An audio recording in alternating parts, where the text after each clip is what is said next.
Hey guys, welcome to Massive Iron Live, Friday, September 4th.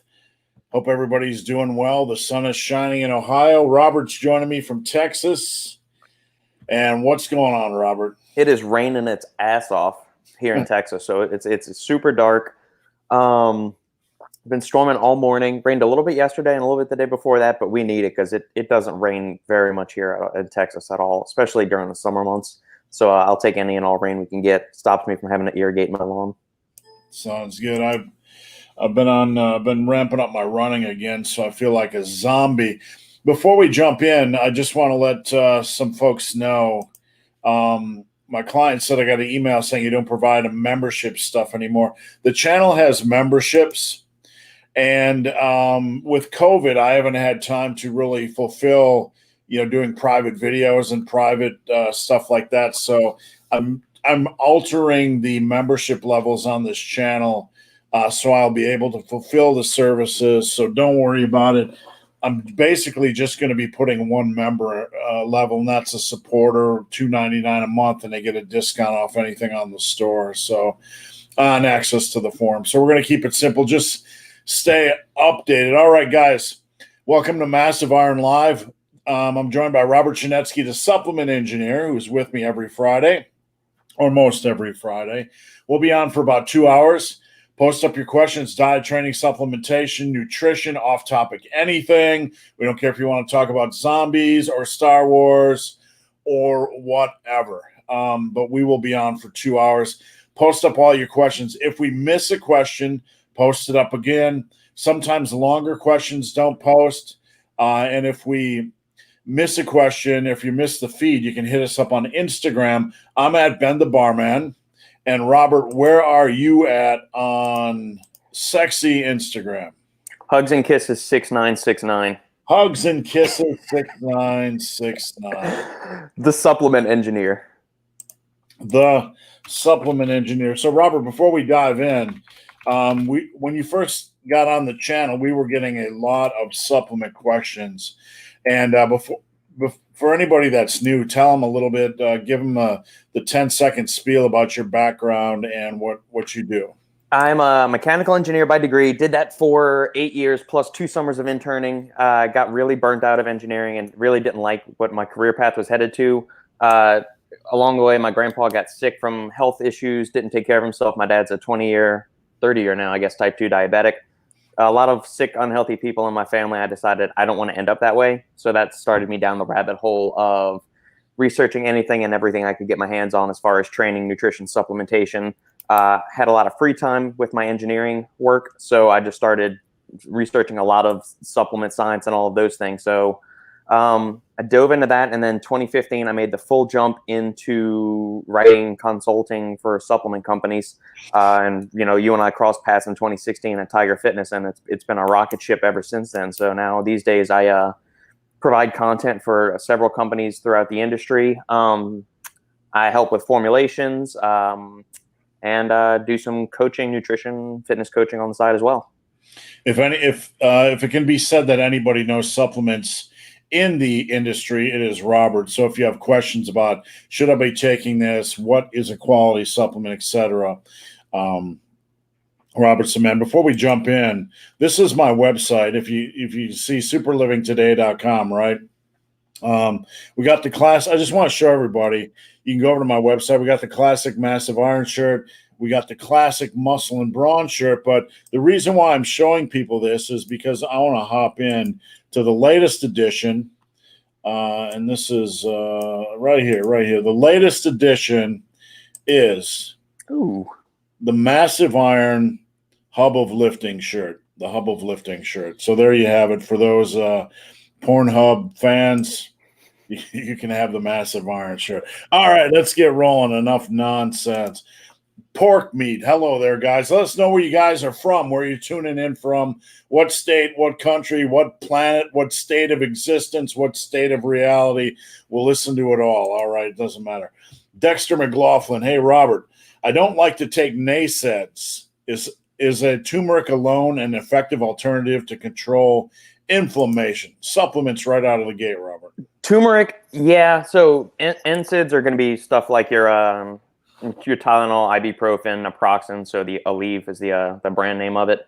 I'm wondering what's the source of the inflammation? Is it like a nagging injury? Because usually people will take NSAIDs for either their anti-inflammatory drugs or for something like a headache or a migraine or something like that. So I guess I would need a little bit more information as far as what the purpose, what's the source of the root of the inflammation. Is it joint pains, joint aches and pains like that?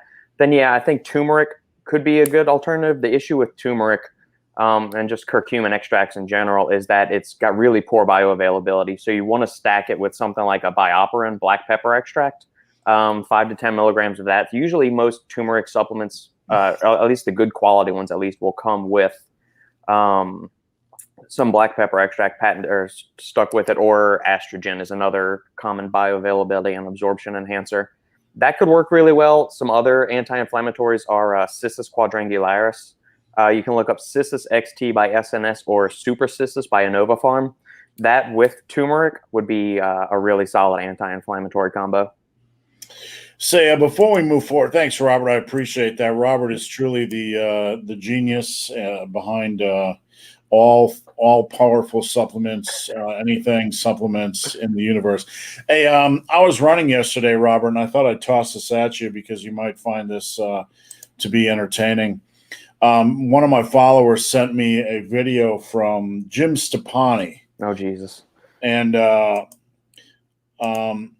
it was basically saying how he can improve recovery, he can improve strength, and he can reduce the time that you do cardio by doing, wait for it, cardio in between sets of resistance training. Yeah, I've heard that it's this cardio acceleration or some shit. That's several years old. I remember reading that. Damn, that must have been back when I think before I even jumped into the supplement industry, I remember seeing an article on him and this cardio acceleration. So, I mean, yeah, you're going to go do a heavy set of like 8 or 10 in the squats, and then you're going to go and try and do like jumping jacks, seal jacks, right, step up or some shit. There's no way your cardio system is going to be taxed, and you're not actually going to get a. Come on, Robert. He says it ramps up your fat burning. Not even close. No. I mean, if you're doing resistance training and then you're going into high intensity exercise, that's all glycolytic pathway. That's all carbs you're burning. You're not burning fat at that point. I'm making a video about this tomorrow. I know it's old, but it's like when I think of this stuff, what it makes me think of is like old school bodybuilding, like the bodybuilders that never get out of the gym. Like, go on a fucking hike or something, Stepani. I mean, go walk downtown. Just do something to burn fat. I mean, other than like, I don't know. It's such a crazy mentality. And another thing I want to talk about, I want to toss your way.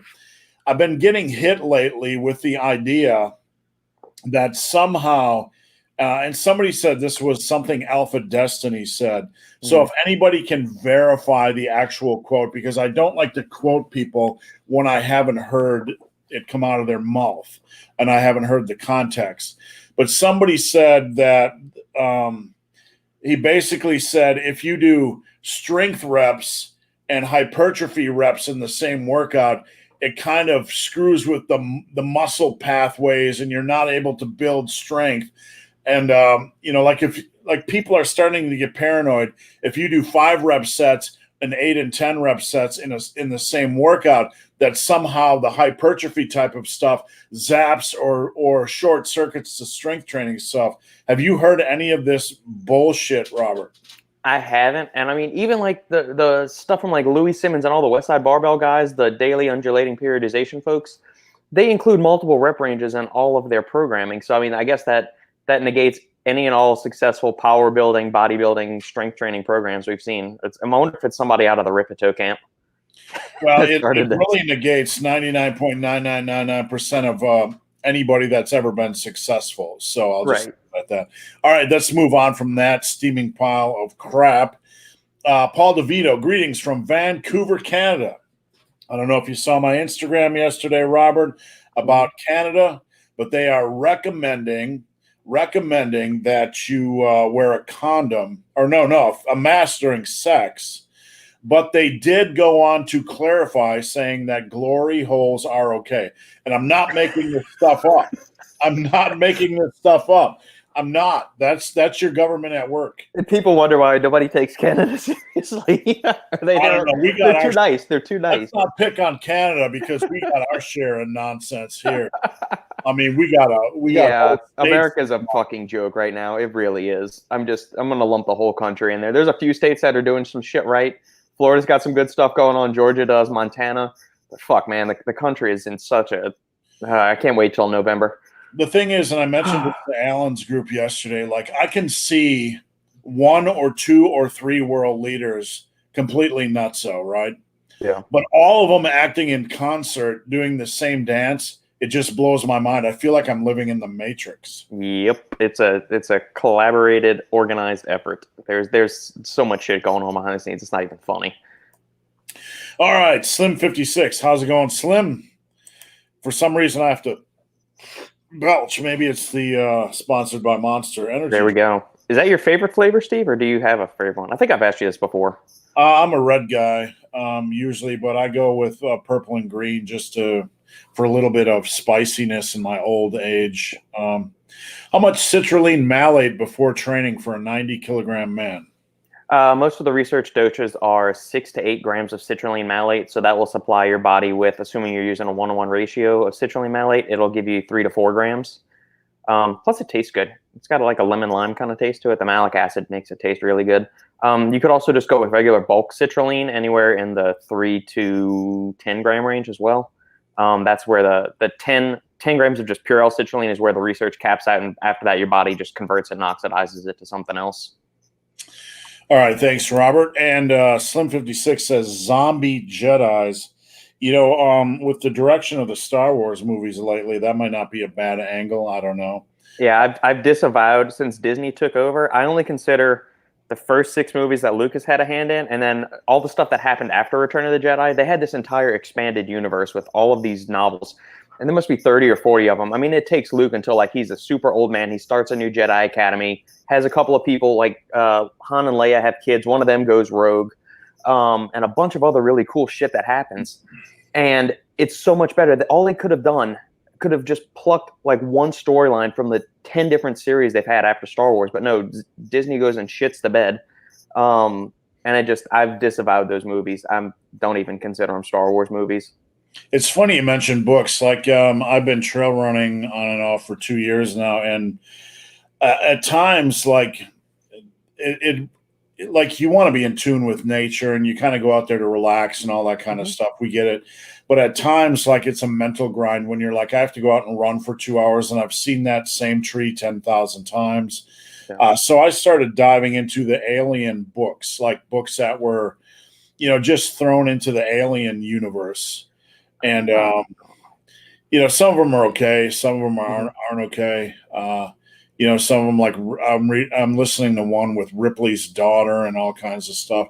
But what you said, like whether you like this book, how it relates to the films, the original films, it is better than the latest stuff like Prometheus and that sort of thing. So I imagine it's the same with Star Wars. Yeah, and for anybody looking out there, go read any of the trilogies, especially the Throne trilogy by Timothy Zahn. Those were fantastic. Those were excellent. That would be one of my favorites. All right, Etiquette. How's it going, Etiquette? We got Body Stomp from Chico, California, with, curiously enough, a Minnesota Twinkies logo. Yeah. I'm from Milwaukee, so the Twinks were always kind of a rivalry. No offense to when I call them Twinks, that's just what we call them. So don't confuse that with any gay lingo. We don't need any hate. And KO Surge from Peoria, Illinois. We got Pedro from Portugal. And we have Josh from Tejas. Josh, where you live in Tejas? Robert's in Tejas. I'll give you his address for a couple bucks if you message me after the Devor. Is there any difference between expensive supplements and cheap ones? Oh, yes, there is. Like expensive creatine and cheap creatine. In life, very often you get what you pay for, and that also includes the supplement industry. Certain ingredients you want to go for the proper standardized, patented, trademark, super expensive form. Certain ingredients, not all ingredients. Beta-alanine, you can go regular generic beta-alanine. Creatine, get any creatine monohydrate from a reputable brand, and see, that's the big difference. Not necessarily that the ingredients or the supplements themselves are expensive, but make sure the company has a proven track record. I'm not sure where you're from, Devore. Did you tell us earlier already or not? I don't believe so. Okay. But if you hop on Amazon and go to NutriCost, buy their creatine monohydrate. I bought a 2-pound tub for something like $30, and that's enough to last you almost a year. So NutriCost is a great source for bulk supplements. Bulk Supplements is another vendor on YouTube that has a pretty good track record, or a really good track record, third-party testing. Super high-quality supplements. I use them for all my bulk needs. But creatine, don't waste your money on creatine HCl. Don't waste it on creatine ethyl ester or creatine magna power. Just stick with plain old creatine monohydrate. Outside of that, it's more of a ingredient by ingredient basis and company by company basis, because some have sketchy track records. I'll be generous and nice and say sketchy, conflicted backgrounds. It's interesting, Robert. I recall it seems like just yesterday I got in this industry as a writer, and then took over as the editor, content director at Muscle and Strength. But way back, 9 years ago, I remember putting together the ultimate guide to creatine. And even back then, we were looking at all the 10, 12, 15 different, variations, HCl and, everything. And here we are 10 years later, and creatine is still king. So, Yep. Are there any other, is there any reason to consider anything other than creatine monohydrate? As a creatine form, no. Creatine monohydrate is the most extensively studied one. It's cheap, it's effective, it's safe from kids to the elderly. Works across a wide spectrum of athletic populations and normal people too. So just, go with that. All right. Frankie is in the house. Frankie used to work with me at Tiger Fitness, and Frankie is a fellow power lifter and my secret lover. Frankie's a really good musician as well. He can belt out some soul. So I don't even know if Frankie is on Spotify or Bandcamp or anything, but if he is, you should follow him. Is he a vocalist or what is he plays and sings, and he'll play some really classic soulful stuff. And for a big old ugly power lifter like he is, he's pretty amazing. So I'm a big fan of Frankie. Dexter, muscle soreness and stiffness neck area. Was this related to the question you guys were talking about the turmeric thing? Muscle soreness. I would be careful taking anti-inflammatories, especially powerful ones like turmeric and cissus, immediately before, during, or after training. So give yourself like a good, 4 hours or so on either side of your training window. Avoid taking any of those powerful anti-inflammatory ingredients, even berberine, just because that inflammation is part of the body's natural, repair, recovery, and growth mechanisms. So you want some inflammation, and soreness is to be expected.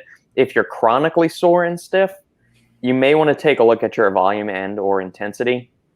Another good thing that I just thought of is something called Steel Relief. And let me go grab it. It's right there. Hold on. I'll show you real quick. All right. Well, Robert's gone. We'll just, talk about his Pornhub addiction. Just kidding, Joe. Folks, that's just our running joke. He'll be right back. Hang tough. There he is. There we go. It's called Steel Relief. It's a roll. Here we go. It's a roll-on thing. So right there.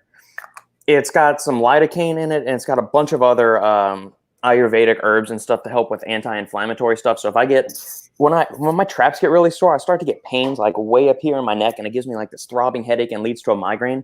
And I take some of this stuff and I roll it on the back of my neck. And you get that cooling sensation that you get with like the lidocaine, what was the Asper cream and stuff like that Shaq used to advertise for.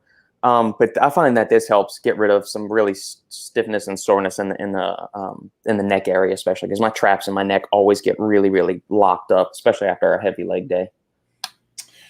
All right. Thanks, Robert. I didn't even know that sort of product existed. Yari, I was afraid that this would not come. Greetings from Finland. How's it going? Speaking of now looking at your avatar and the Batman symbol, I saw a news story yesterday, and I don't know if this was true. I just kind of took a glance at it, that they shut down production of the movie because Pattinson was diagnosed with COVID-19. So that's kind of I would take that as a sign that God exists. And no, that look the preview for I don't know if you see the preview for the new Batman. It didn't look bad. I saw it one time, but I mean, it was on my phone and it was kind of small, so I'm gonna go back and look at it on a bigger screen. It's just them playing Underneath the Bridge by Nirvana and a bunch of dark scenes. It doesn't mean crap, you know. Yeah. Really. It's just all trying to create a mood, and I don't know. I can't look at the guy without wanting to sack punch him. I just can't. I can't get over it. I need a 12-step program or something. I was speaking of which, I went back and watched the 3 Batman movies. So the Christopher Nolan's trilogy. Right. Last week, just on separate days in between when I would get tired of working, I would watch 30, 45 minutes of it here and there. Those are so good. I want to go back and watch the 2 with Michael Keaton. I'm going to ignore the Joel Schumacher Batmans with Clooney and Kilmer. Those just, we'll ignore those. I like the toys that they came out from the movies when I was a kid, but, I'm just going to, Keaton's my Batman. Yeah, I've been working, we've been working our way through older movies because there's so many good older movies that you miss if you look at the top 100 from each year at Box Office Mojo. Mm-hmm. There's so many good movies we missed. What did we watch the other day? It was what's the guy that played Doctor Strange? Oh, Benedict Cumberbatch. Yeah, so there's a movie I didn't know it existed, but he was the guy that basically built the first computer during World War II to help crack the Nazi codes. It was a really good movie without being. And obviously, the scientist was homosexual, but it wasn't like your typical beat you over the head. It was just part of the story, which was really refreshing. Yeah, the Imitation Game, I believe it was called. Yeah, it was. Yeah. We enjoyed that movie. Yeah, Sandy and I watched that a couple of years ago. I want to say, I guess, right after it came on Netflix the first time after it got released out of theaters. Really, really enjoyed that. But I'm a math nerd, so anything like that, Stand and Deliver was one of my favorite movies growing up as a kid. A Beautiful Mind. I liked all of those movies. What's the movie out right now? It's an Amazon original about the female chemist Marie Curie. What's her name? I do not know. I haven't flipped on my Amazon in a you got to check that out. That's along the same veins as Imitation Game. Okay. And it's really, really good. It's a really enjoyable movie. I believe she won 2 Nobel Prizes. Amazon original. Okay. I forget the name of the movie, but it's really good. Davor, Jim Flippani, the guy's a joke. Every day I turn on YouTube, and I try not to watch too much of it, but I'm always amazed by the level of nonsense that continues to be floated out in fitness. And sometimes people are like, why do you get so passionate about, running doesn't have these fringe, and I call them fringe, but they're actually mainstream, like these crazy voices, right?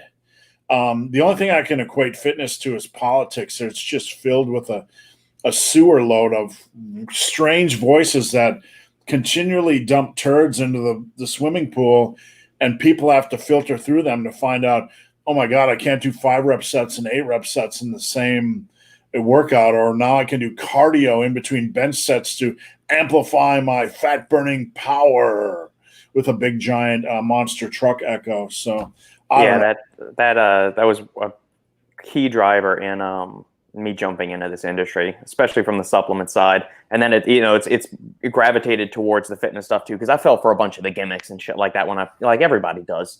And so that's what drives me each day, is to help sort the nonsense from the truth and make it easy and understandable and sustainable for people to do. It must be I'm thinking about this, and it must be really bizarre for people outside of the fitness industry to watch us be we must come off as almost reactionary or like hypersensitive. We must be bizarre in the way we go after these people. We must look like the freaks almost to them, the people not in the industry, because there's so much madness. Imagine a runner coming out and trying to an ultra runner coming out and telling you to wear your shoes backwards because he has a new way that'll amplify results. Monster Truck Echo. You know what I'm saying? Oh yeah. But why does this industry attract so much idiocy?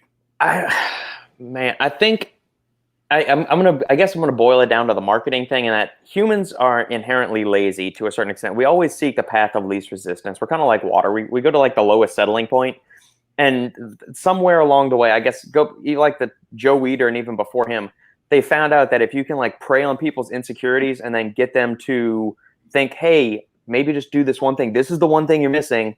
We'll do this now, and then people will jump on it every goddamn time. And it's fueled the industry. It's fueled the supplement industry, the fitness industry, the fad diet industry. I mean, it's shit, man. Weight loss is $1 billion industry. I spend at least 50% of when I run. I go through my Instagram messages and I get quite a few. I wish I had time to go through YouTube comments, but I spend half my time opening up and reading like, "Hey, big hairy ugly dude, so and so said what?" And I'm like, "What the fuck?" I mean, every single day.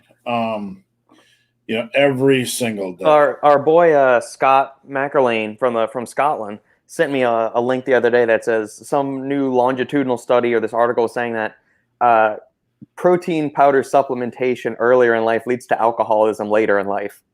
Thinking, well, what the fuck? I don't know. I just posted one of his stories today on my Facebook wall about in the UK, they don't let the kids eat indoors. They make them eat outdoors, and they were eating outdoors and in the rain, which is really good for their immune system. But obviously, it keeps them safe from COVID-19. So, y'all are nuts. Everybody's nuts. Yeah. The whole it's a clown circus. All right, pork meat. It's always crazy when people say things like that, as if the body were such a sensitive thing. Yeah, it is crazy. The body is not a fragile, sensitive thing. And the amount of paranoia in the lifting industry, the paranoia just fuels a need for expertism, if you will. If somebody can make you paranoid enough that they know how much cardio you can take before you become catabolic, then they have your attention and your temporary ability to take your money. Josh, the glory hole is okay, okay. Yep, definitely. We're not making that stuff up. Paul DeVito just found the new Stryper album. I didn't even know Stryper was still around. Are you kidding me? There's like 32 years later. They all got to be 70. Even The Devil Believes that came out today, I'm listening to it. It's awesome. I didn't even know they were still around. Robert, you remember Stryper from you ever see any of the old 1980s MTV videos of Stryper? No, I've seen a bunch of music videos on MTV, but I can't remember any of the Stryper ones. I'd have to go back and look at them. All right, hold on to your pantyhose, ladies and gentlemen. I'm going to post a picture here. Oh, no. Okay, we're going to do a share screen. And there's some Stryper. Wow. God, I miss the 80s. Yeah. I miss the 80s so much.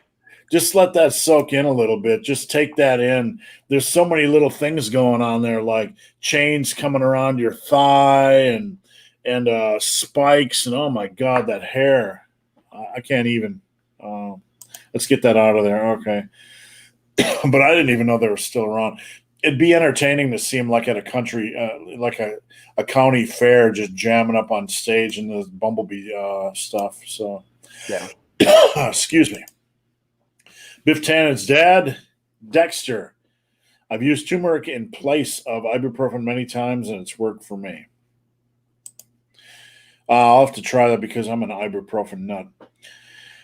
Yo, etiquette. Namaste Baha'i with 3 eyes. I'm trying. Namaste. Yeah, namaste. All right. More caffeine, Steve. More caffeine. Yeah, I don't know. So I was trying to, honestly, I was trying to read his first and last name without screwing it up. And then it was all downhill from there. I don't know why. My younger sister, one time, we were reading a book or something. This is when I'm 6 years older than her. And this is when she was probably a teenager. So I'm maybe 21, or she's 13 and I'm 19, something like that. She's reading a thing and she says, "Robert, what's oranguten?" And I'm not. I shit you not. She said, "Oranguten." I said, "Jolie, orangutan." She said, "Oh my God, oh my God." Yeah. There's certain words like that mess me up. Biff Tana's dad from Brookfield, Wisconsin. That's not too far from Kenosha. I have a Kenosha story, but I'm not sure if I want to share it on here. I'm in Corpus Christi. Way down south. DeVore, are the Bucks beating Miami? I don't even know. The Bucks had such a good year coming out of the gate, and then COVID hit. Like the Bucks were cursed. And then, all of a sudden the NBA players decided that they were going to boycott their jobs to support, stuff. And look, not getting into the whole Black Lives Matter thing or whatever, or shooting, that aside, how do you get to be somebody that boycotts their job for anything? I mean, when I boycott my job, I don't know about you, Robert, but I don't get paid. Exactly. So, yeah. That you boycott it long enough, you get fired. Yeah. So that's that sent my level up to here. When it goes above the ears, that's where steam's coming out of the ears, and I had to just shut my mouth on social media. All right, Rebecca. Good morning, Rebecca. Where are you tuning in from? Yari, I was almost afraid that this would not come. Greetings from Finland. I just read that earlier. So, Harut, do you guys know if Propecia has any negative effects on strength or hypertrophy? There's a few small studies and a few case studies showing that there is a little bit loss of lean mass with hypertrophy. So it's a hair loss drug, and what it does is it converts. I believe it's the 5-alpha reductase enzyme, so it stops testosterone from converting to DHT, which has been associated with male pattern baldness.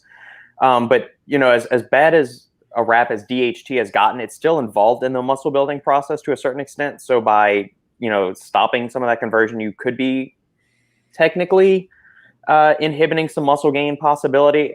To what degree, I think it would depend on the dose, for how long you're doing it, and what else is going on. Because there's been some other research that even men with lower testosterone levels, it's not the effect of actual testosterone that you have that is directly related to your muscle growth. It's going to be your androgen receptor density, how efficiently your body is using those hormones. Plus, you've got calories that are in the equation. There's a bunch of other anabolic hormones that are going on in your body as well. So there is the potential for some negative side effects, and there's a few studies to show that. Is it something that you need to be overly concerned about? I wouldn't be worried about it right now. No. Thanks, Robert. And I will add to that anybody that's looking at taking Propecia, there has been some serious scientific research showing that bald men are more attractive, perceived as more attractive and sexy. So just go for it. I went for it, I think, in 2003. I just went out on 2003. I said, I'm going to be sexy today, and I have not looked back. And it's a very easy lifestyle. I've saved $5 billion in haircuts over the years, which I've invested in the stock market, and I should be able to retire by the time I am 79. All right, let's move on here. Do you recommend training arms on separate days or doing them after compound movements? Robert, I'm going to let you start. We're going to pound on you today with some arm work.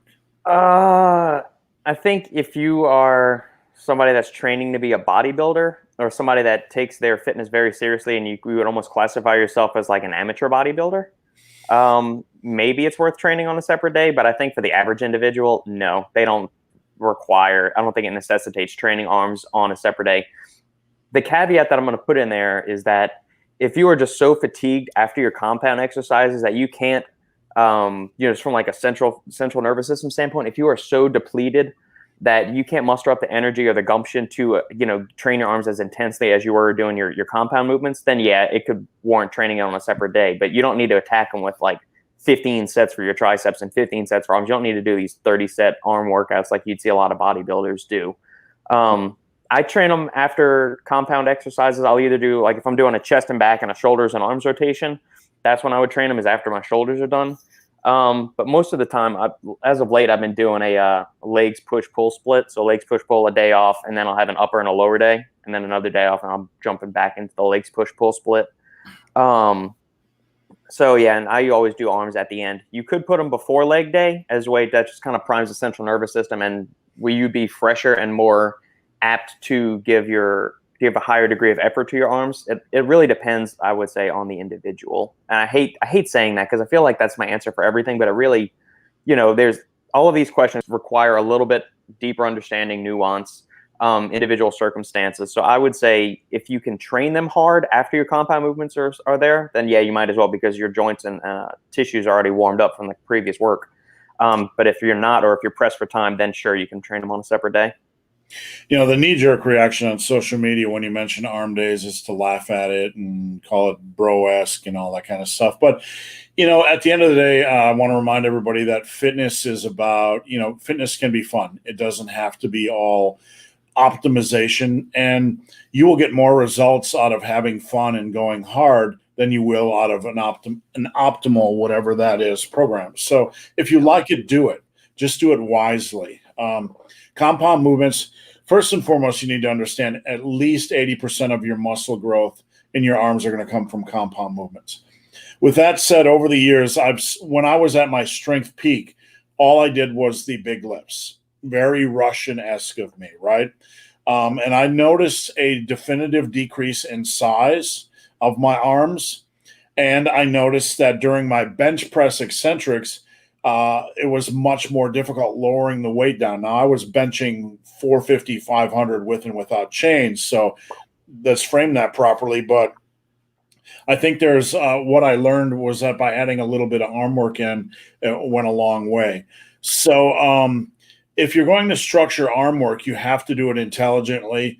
I do not like to do bicep work a couple days before deadlifts or back work for obvious reasons.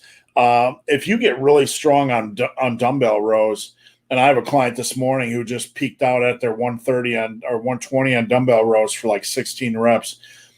And like for me, sometimes I've had to go into like Planet Fitness and do 50 rep sets on dumbbell rows. Your biceps can really, really feel it. It's hard not to remove the biceps, the weak link, from something like that. So you got to be really fresh going into your pulling work with your biceps. And I would also say the same thing with your triceps. Make sure you're fresh a couple days after arm day before doing a pressing session.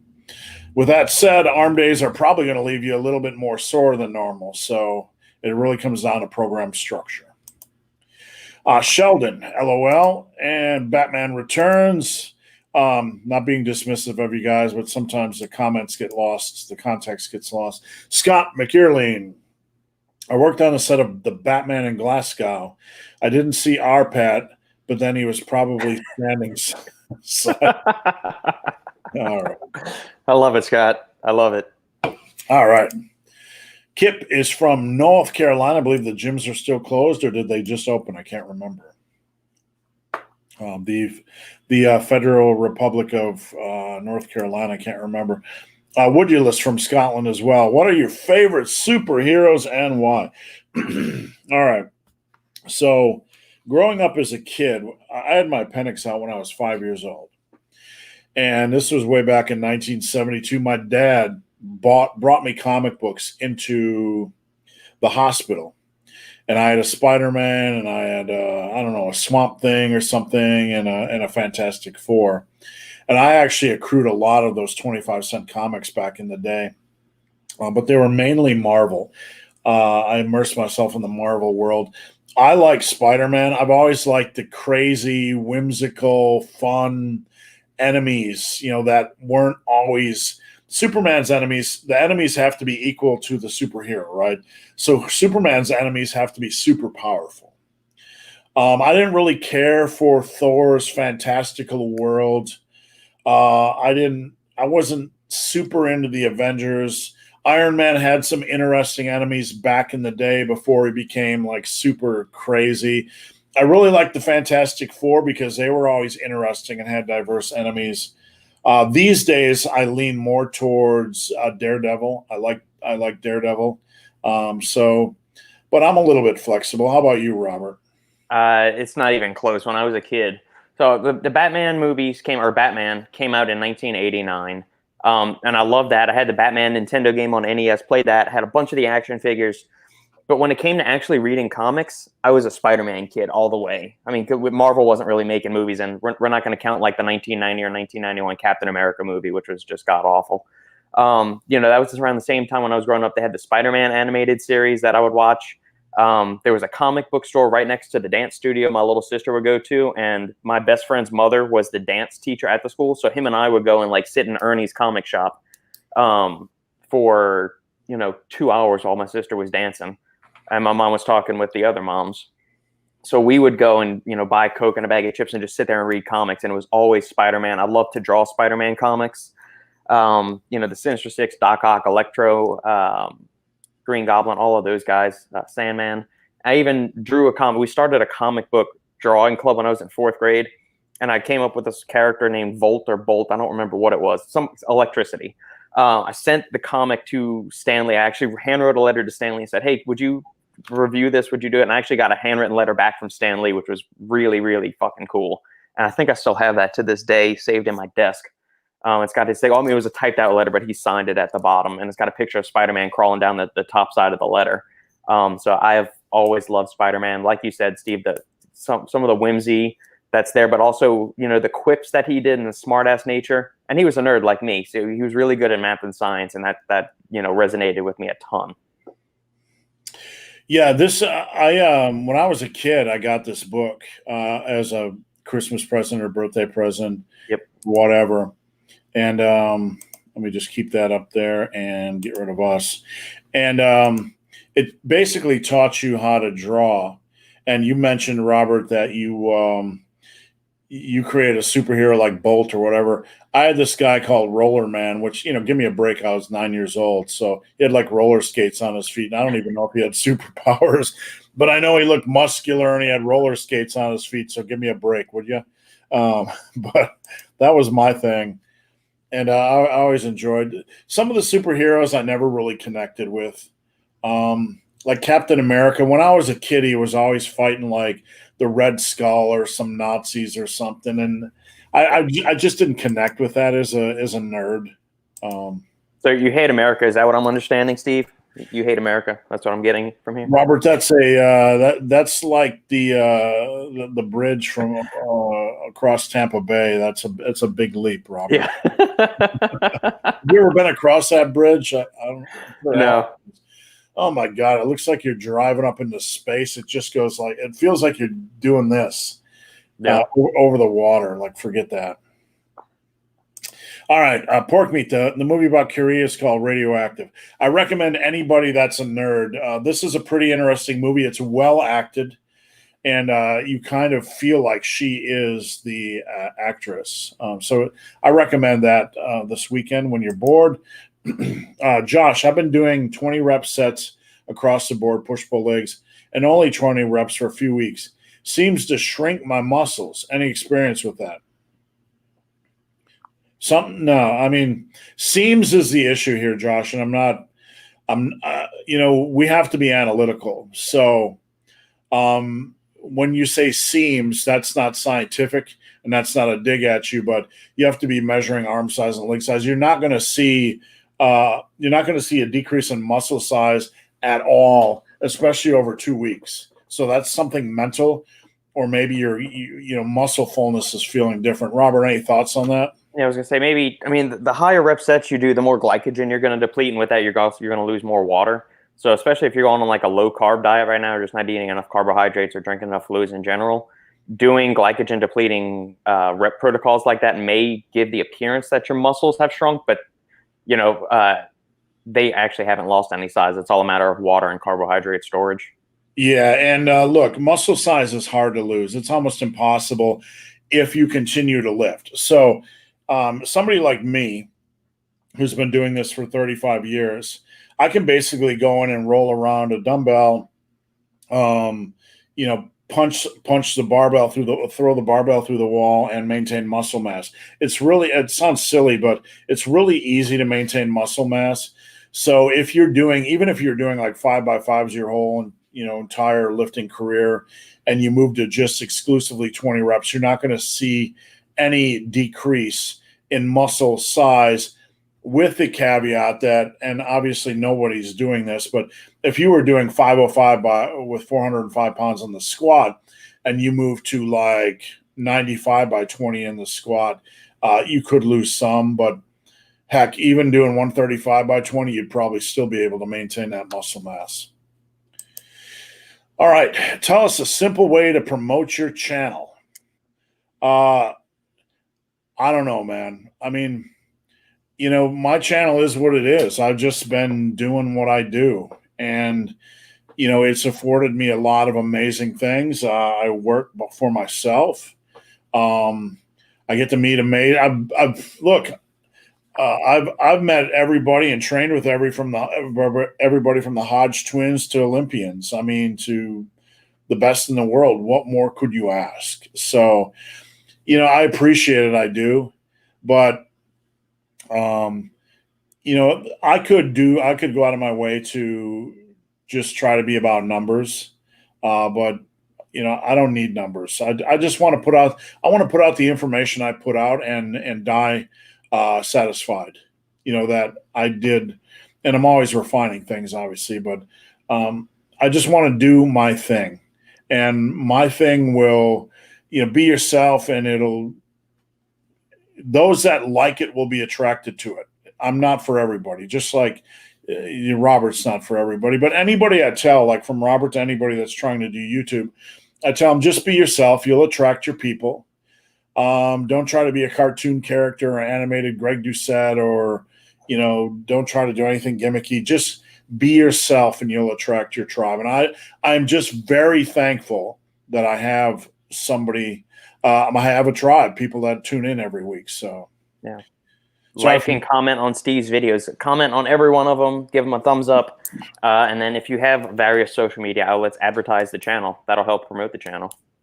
It's interesting. When you grow, when I get like new people come over, I will get folks that'll be like, hey, you're fat. Hey, you're out of shape. Hey, you're stupid. Why people don't always, it's interesting. I don't take it personally, but people don't always do their research. And like, when you look at resumes, my wife's sneaking in. When you look at resumes, and I'm not trying to pat myself on the back, but my resume is what my resume is. I've had one of the most dramatic body transformations you'll ever see. That's from hard work. Yep. I had crappy genetics. I was skinny, fat, and small, and I became one of the strongest lifters in the world. We're close to over 50 powerlifting world record. I had a pretty decent body for a 15-year-old. Now I'm trained to be an ultra runner. I run over 6 marathons last year. So I'm pretty confident and comfortable with where I'm at. I've been featured in Men's Health. Ask Men has listed me as one of the top 25 most influential and inspirational trainers in the industry. I'll take all of it. It is what, I'm pretty satisfied with where I'm at. And I feel lucky and blessed as some schmuck from nowhere in Wisconsin to take what I love and do passionately and be able to help other people stay on that track. So sorry about the long spiel. No, that was awesome, Steve.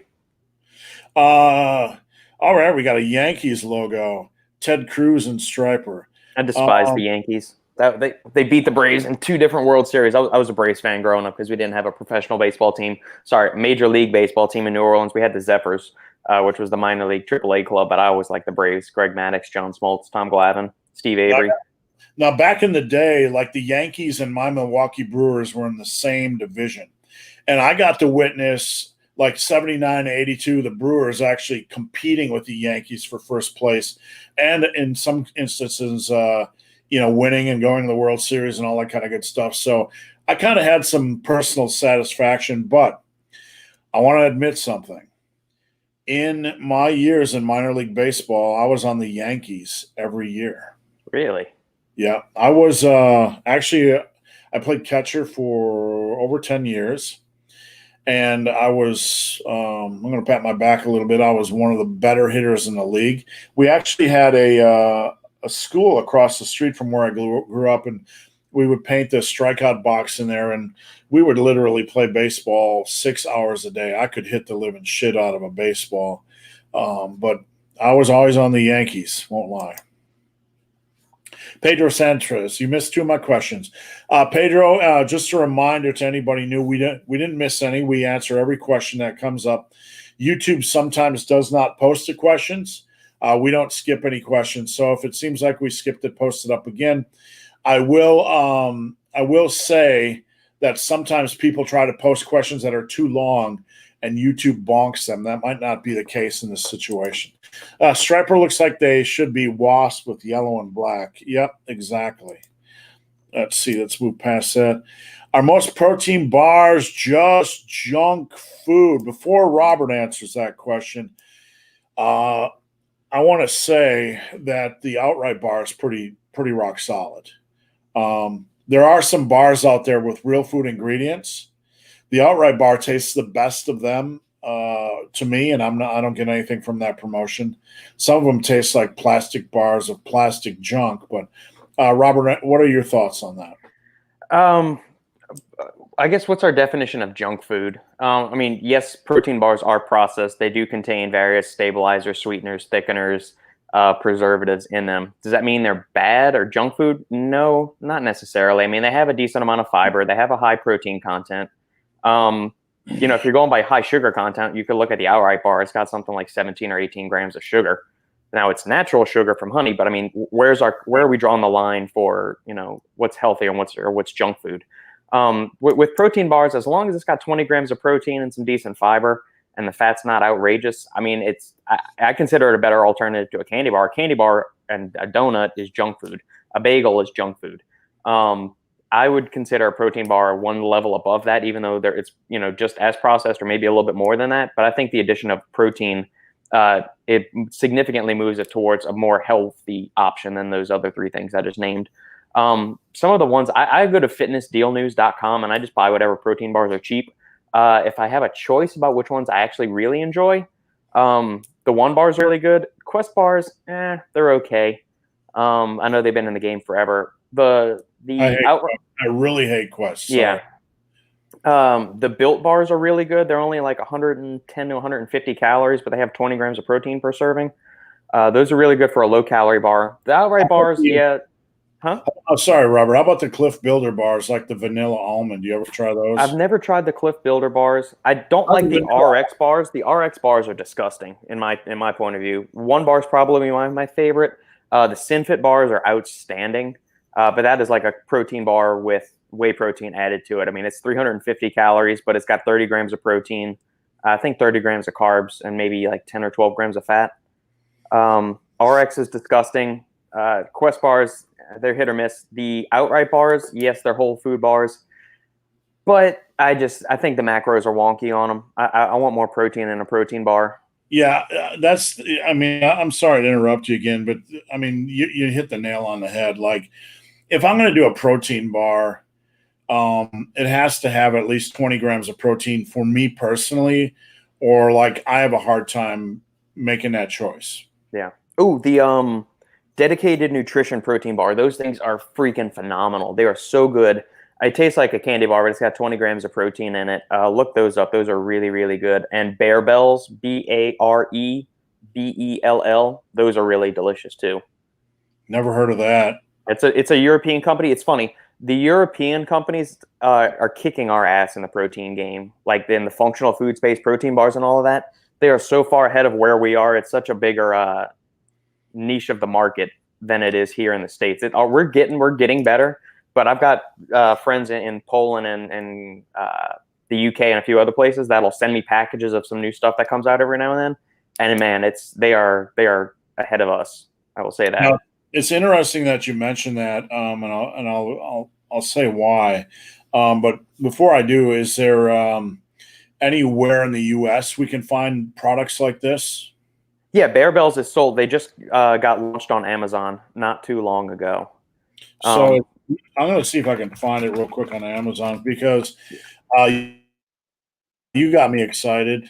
And of course, when I search in Google, it tries to change it to barbells, which triggers me. Immediately, it pulls up the UK. What is it doing here? It's Barebell. Barebell, yeah, Bearbell. Barebell. All right. Yeah, protein bar. If you open up just Amazon, it should show it. I don't know. I'm struggling right now. It try to send me to. So Robert, I was going to say, I used to travel a lot to Canada, and I think I found it. Canada was awful. I mean, Canada had no protein bar selections. Canada was like a third world country when it came to supplementation. It really was. I mean, well, in America, you can drive around and you have access to everything 24 hours a day. But, in Canada, even in the convenience stores or en routes, which are there, if you drive to Toronto, you know what an en route is, just limited selection, the same. So I think I found it, Robert, the Barebells. I'm going to give this a try. Yeah, they're supposed to be very, very, very, very good. The dedicated nutrition, you can get their bars online too. I think they're called the Rock Bar, the Detour Bar, something Rock Bar, I think is what it's called. Those are really good. One bars are really good. Yeah, it's about $2 per protein bar. There you go. You got the caramel cashew. And it's only like 25 bones for, I assume, 12. They got caramel cashew, cookies and cream, crunchy fudge, salty peanut, and white chocolate almond. That sounds super sexy. So I think I'm going to give those a try. Thanks for the heads up on that. Yeah. And anybody in Canada, they can let me know. It's been like several years since I. Yeah.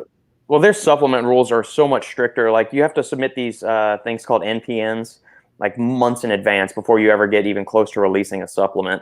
So it's much more rigorous process to get products approved and made by Health Canada than getting them released down here in the States. All right, what do we got here? Somebody just tagged me in a comment in Pure Bullfit.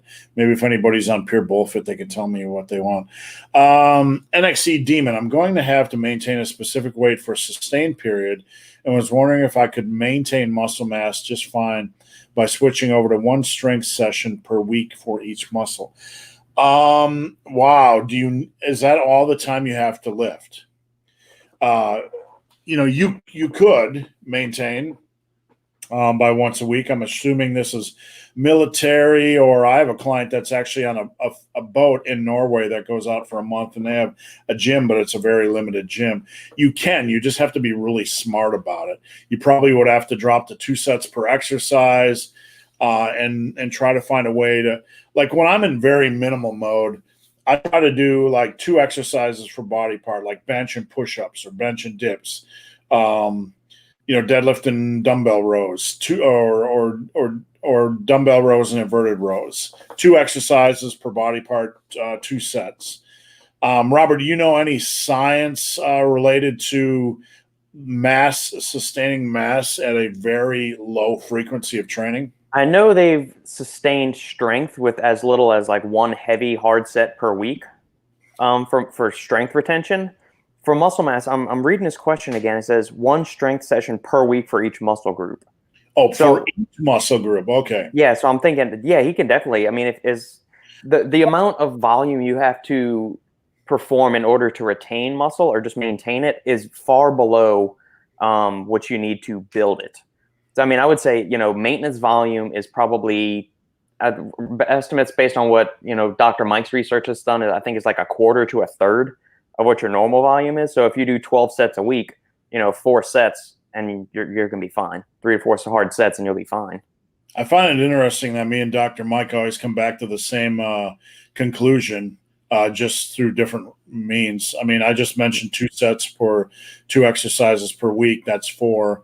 And Robert just touched on the same thing. I think I read the question wrong. 1 strength session per week per muscle group. Yeah, absolutely. That's easily.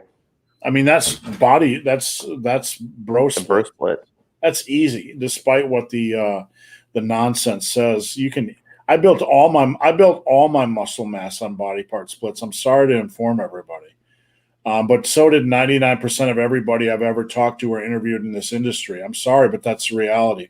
I'm sorry to burst your bubble, but I've been in the industry for a long time. Every body transformation story, every every fitness, physique, bodybuilder, everything I've ever talked to, 99% of them built all their muscle mass on body part splits.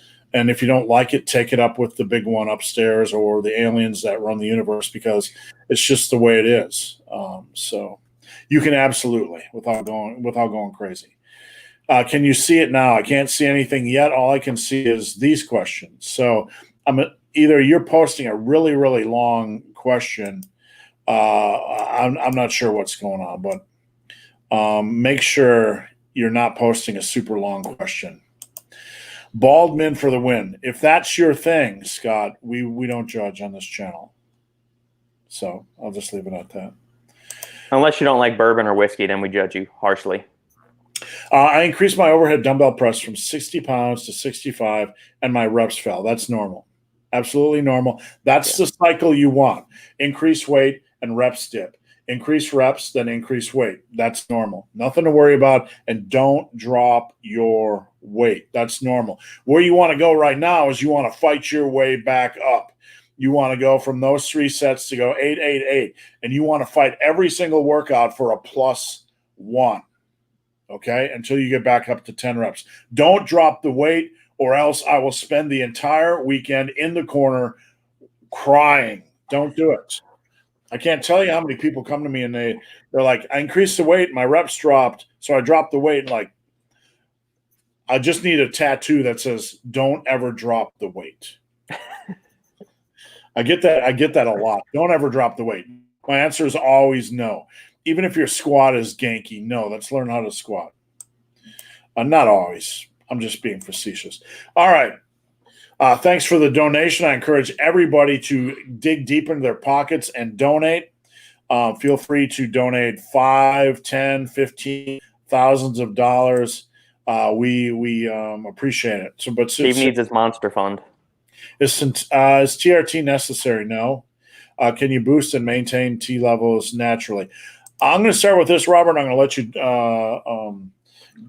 jump in, but I encourage everybody to check out Clarence Bass. Clarence, I gotta mute Alan's group here a second because they're having a conversation and it's blowing up my screen. No offense to Alan's group, but let me talk. There we go. Mute for 1 hour. Okay. All right. Sorry about that. I'm a member of Alan's group, and they're blowing up the internet right now. So Clarence Bass coined the term ripped back in the 70s. Check it out on Amazon. I encourage you to check out the guy. When Clarence was 30, he was ripped. When he was 40, he was ripped. When he's 50, he was ripped. When he's 60, he's ripped. When he's 70, he's ripped. And now he's 80 and ripped. Okay?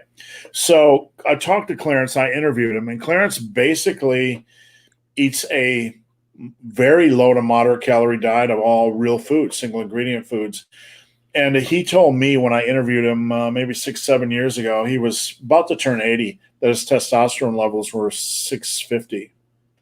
So Clarence is an example of somebody that has stayed on the train tracks their entire life and not deviated, and what it can do for your hormone levels. And obviously he's exercised and he's lived a moderately low stress life.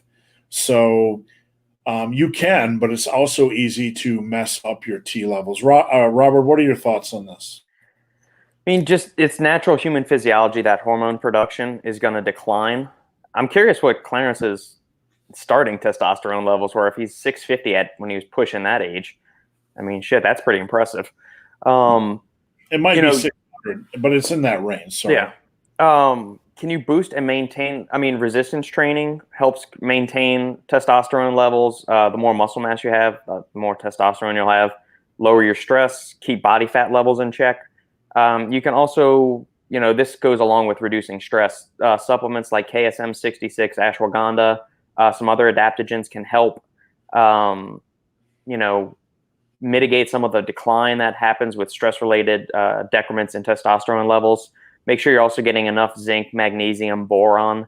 Those are key minerals involved in testosterone production in the body. And there's a few other things you can do to boost levels naturally. I don't think TRT is necessary unless you start facing like a clinical deficiency in it, where you get it down into like the 200s, 300s, things like that. Yeah, that's where my answer is.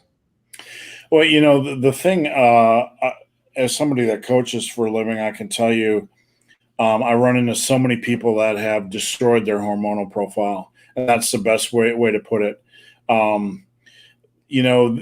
Testosterone, estrogen, insulin, human growth hormone, cortisol, all the mix. They'll come to me and they're inactive and they've been abusive with food and their weight is way up. And like some of these guys struggle to lose weight at 1,800 calories a day. And I am not lying. I have guys that come to me over 400 pounds that struggle to lose weight at 2,000 calories a day. And the thing is, we have to take seriously the basics, the fundamentals. We all know what this is. Get your ass out in the sun, get good sleep, get active in some way, do some form of resistance training that challenges your body, have more sex, turn off the TV a little bit and interact with other human beings, because the social interaction off social media is good for us. The face-to-face interaction, all this stuff is good for us. It's good for our health, but we do not take it seriously, and we should take it seriously. It should be part of our weekly goals. So I got an interesting question for you, Steve. So females get birth control for free, which is, estrogen and hormones they need. They can get that free. They don't need a prescription. Do you think TRT should be free for men? No, this is something that I talk about a lot face-to-face with people. I believe all hormone therapy, reasonable hormone therapy, should be free, because if we are really serious about health, what's the most, like, obviously you're going to take a 400-pound man who eats Doritos all day long and doesn't move. Should we be giving him free testosterone? Well, what's the alternative? I mean, in the meanwhile, while we're trying to transition him to a new lifestyle, which will never happen, rarely. We all know the statistics, but I believe the question is, the core of the question, sorry to ramble, is if we are serious about health, then the thing we should be most serious about is human growth hormone, somatopause, and health and hormone regulation. We should. And somebody can argue with me why. The only downside I see is with human growth hormone supplementation or a protocol. I believe if you have cancerous cells in your body, they can encourage the cancerous cells to grow. Right. But do I believe it should be free for men? It'll never happen, because testosterone's the evil. Men are evil. Aggression is evil, right? Testosterone equals aggression, right? Toxic masculinity right there. I'll tell you, I got a lot of non-toxic masculinity. Like right outside my window is a park in a downtown area. Mm-hmm. And 2 weeks ago, I'm going to give you an example of non-toxic masculinity. I'm going down a rabbit hole here, but I walk outside. There's a parking lot. It's 12:30 on a Saturday night or Sunday morning. There's two dipshits out there that look like Beavis and fucking Butthead fixing their car in the fucking parking lot in the middle of the downtown area. And I go up to them, I said, "What are you women doing?" And I literally said, "What are you girls doing?" Because I'm trying to trigger them. and they stood up. And they're like, he said girls. And they stood up and they're like, "Oh, shit, he's kind of big." And, and they're like and we're fixing our car. I said, "What are you fuckheads fixing your car for on a fucking Saturday night next to where I live? I'm trying to sleep, you fuckheads. Get out of here." So I like non-toxic masculinity, because I want to discuss this with you, Robert. We're going to take this down a rabbit trail real quick. I was reading a study about social pressure, okay? Mm-hmm. And it was more of a meta-analysis that showed that social pressure or what we basically can call borderline bullying actually contributes to people doing the right thing in a social context. Like if they feel like, hey, you dipshit, why the fuck are you out fixing your fucking car in my parking lot at 12:30 at night? When they feel that social pressure, someone could say that's bullying and you're a big, mean bully, but that social pressure contributes to people acting more appropriately. So let's take this down to like the obesity epidemic. If we do not have the freedom to say, hey, Tubbleard, stop shoveling shit down your fucking fat pie hole, if we do not have the freedom to say that, and that's going to trigger somebody, but it's hyperbole, excuse me. Yeah. That sort of speak contributes to people actually acting better. Have you heard anything about or any thoughts on that, Robert? I haven't heard or read anything about that, but I would agree with that. I mean, what's the best way to attack this? There's a couple of things I'm thinking Alan right is like the perfect example, like totally unfiltered. Yeah. Obviously, he's not calling people fat Tubbleards, and I wasn't either. I was just being But I mean, I think there is a point where people need brutal honesty. You need that kick in the crotch to get your shit together. I mean, my parents didn't sugarcoat anything. If we screwed up, they let us know. I got spanked one time when I was a child because I did something I wasn't supposed to. I never got spanked again after that. There needs to be, I think, a severe lack of self-accountability these days.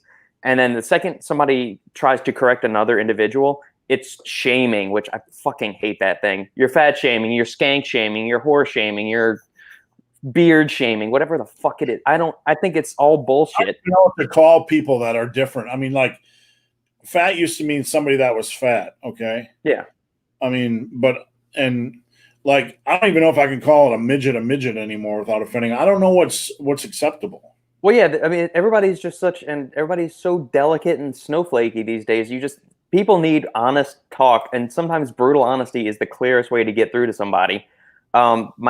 My dad, like as I mentioned earlier, is a type 2 diabetic, had one of the widowmaker artery was clogged. Now, obviously, his heart did some kind of reroute because he's still with us today.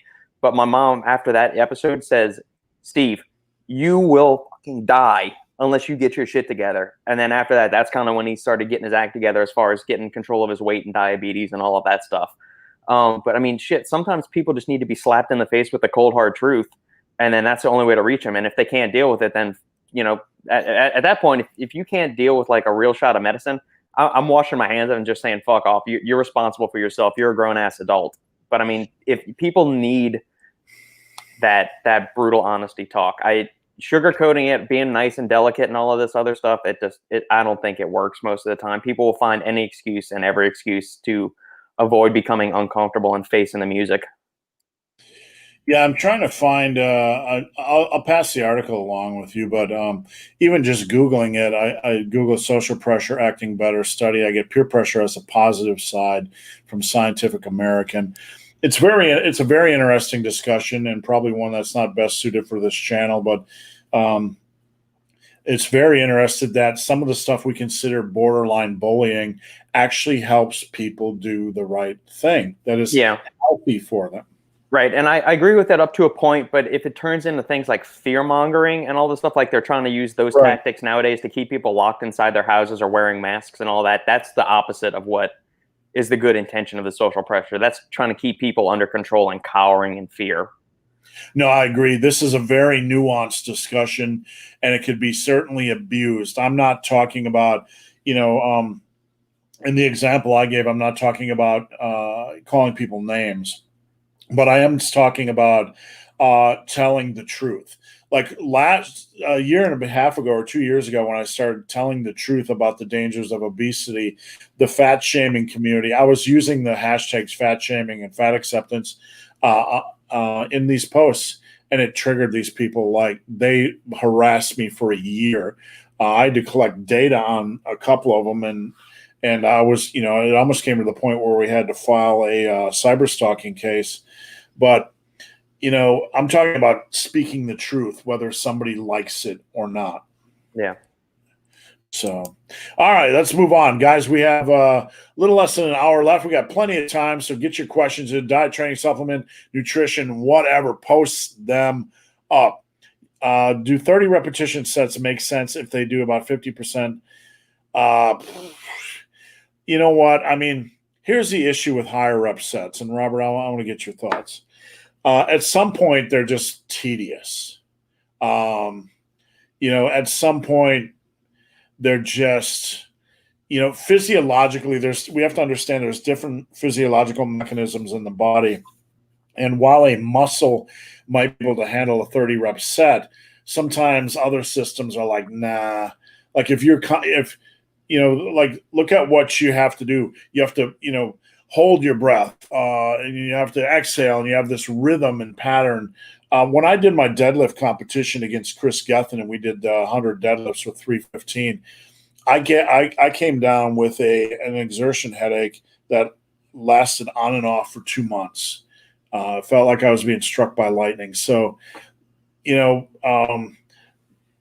higher rep stuff, I use it occasionally, but it's in a rest pause context. But as bread and butter, no way. I don't think I don't care what it does, if it maintains mass or whatever. I just feel it's tedious. Robert, What are your thoughts? 50%. I think I remember the podcast, one of the Revive Stronger podcasts, where Dr. Mike was talking about, what percentage of your volume should you be training in, like the 6 to 10 rep range, the 10 to 20 rep range, the 20 to 30 rep range, and 30 plus rep range. And I want to say, I believe he said maybe at most 25% of your monthly workout volume at most. But I mean, think about it. If you're doing 30 rep sets, most of the time, I think from like a nervous system, like a central nervous system standpoint, your brain's going to check out. I mean, are you really going to be able to maintain, very strict, hyper intensive focus doing a 30 rep set of squats, leg press, lunges, arm, bicep curls, chest presses or whatever? Or is your brain just going to start checking out when at like 16 or 17, and you can be able to push yourself to actual true exhaustion?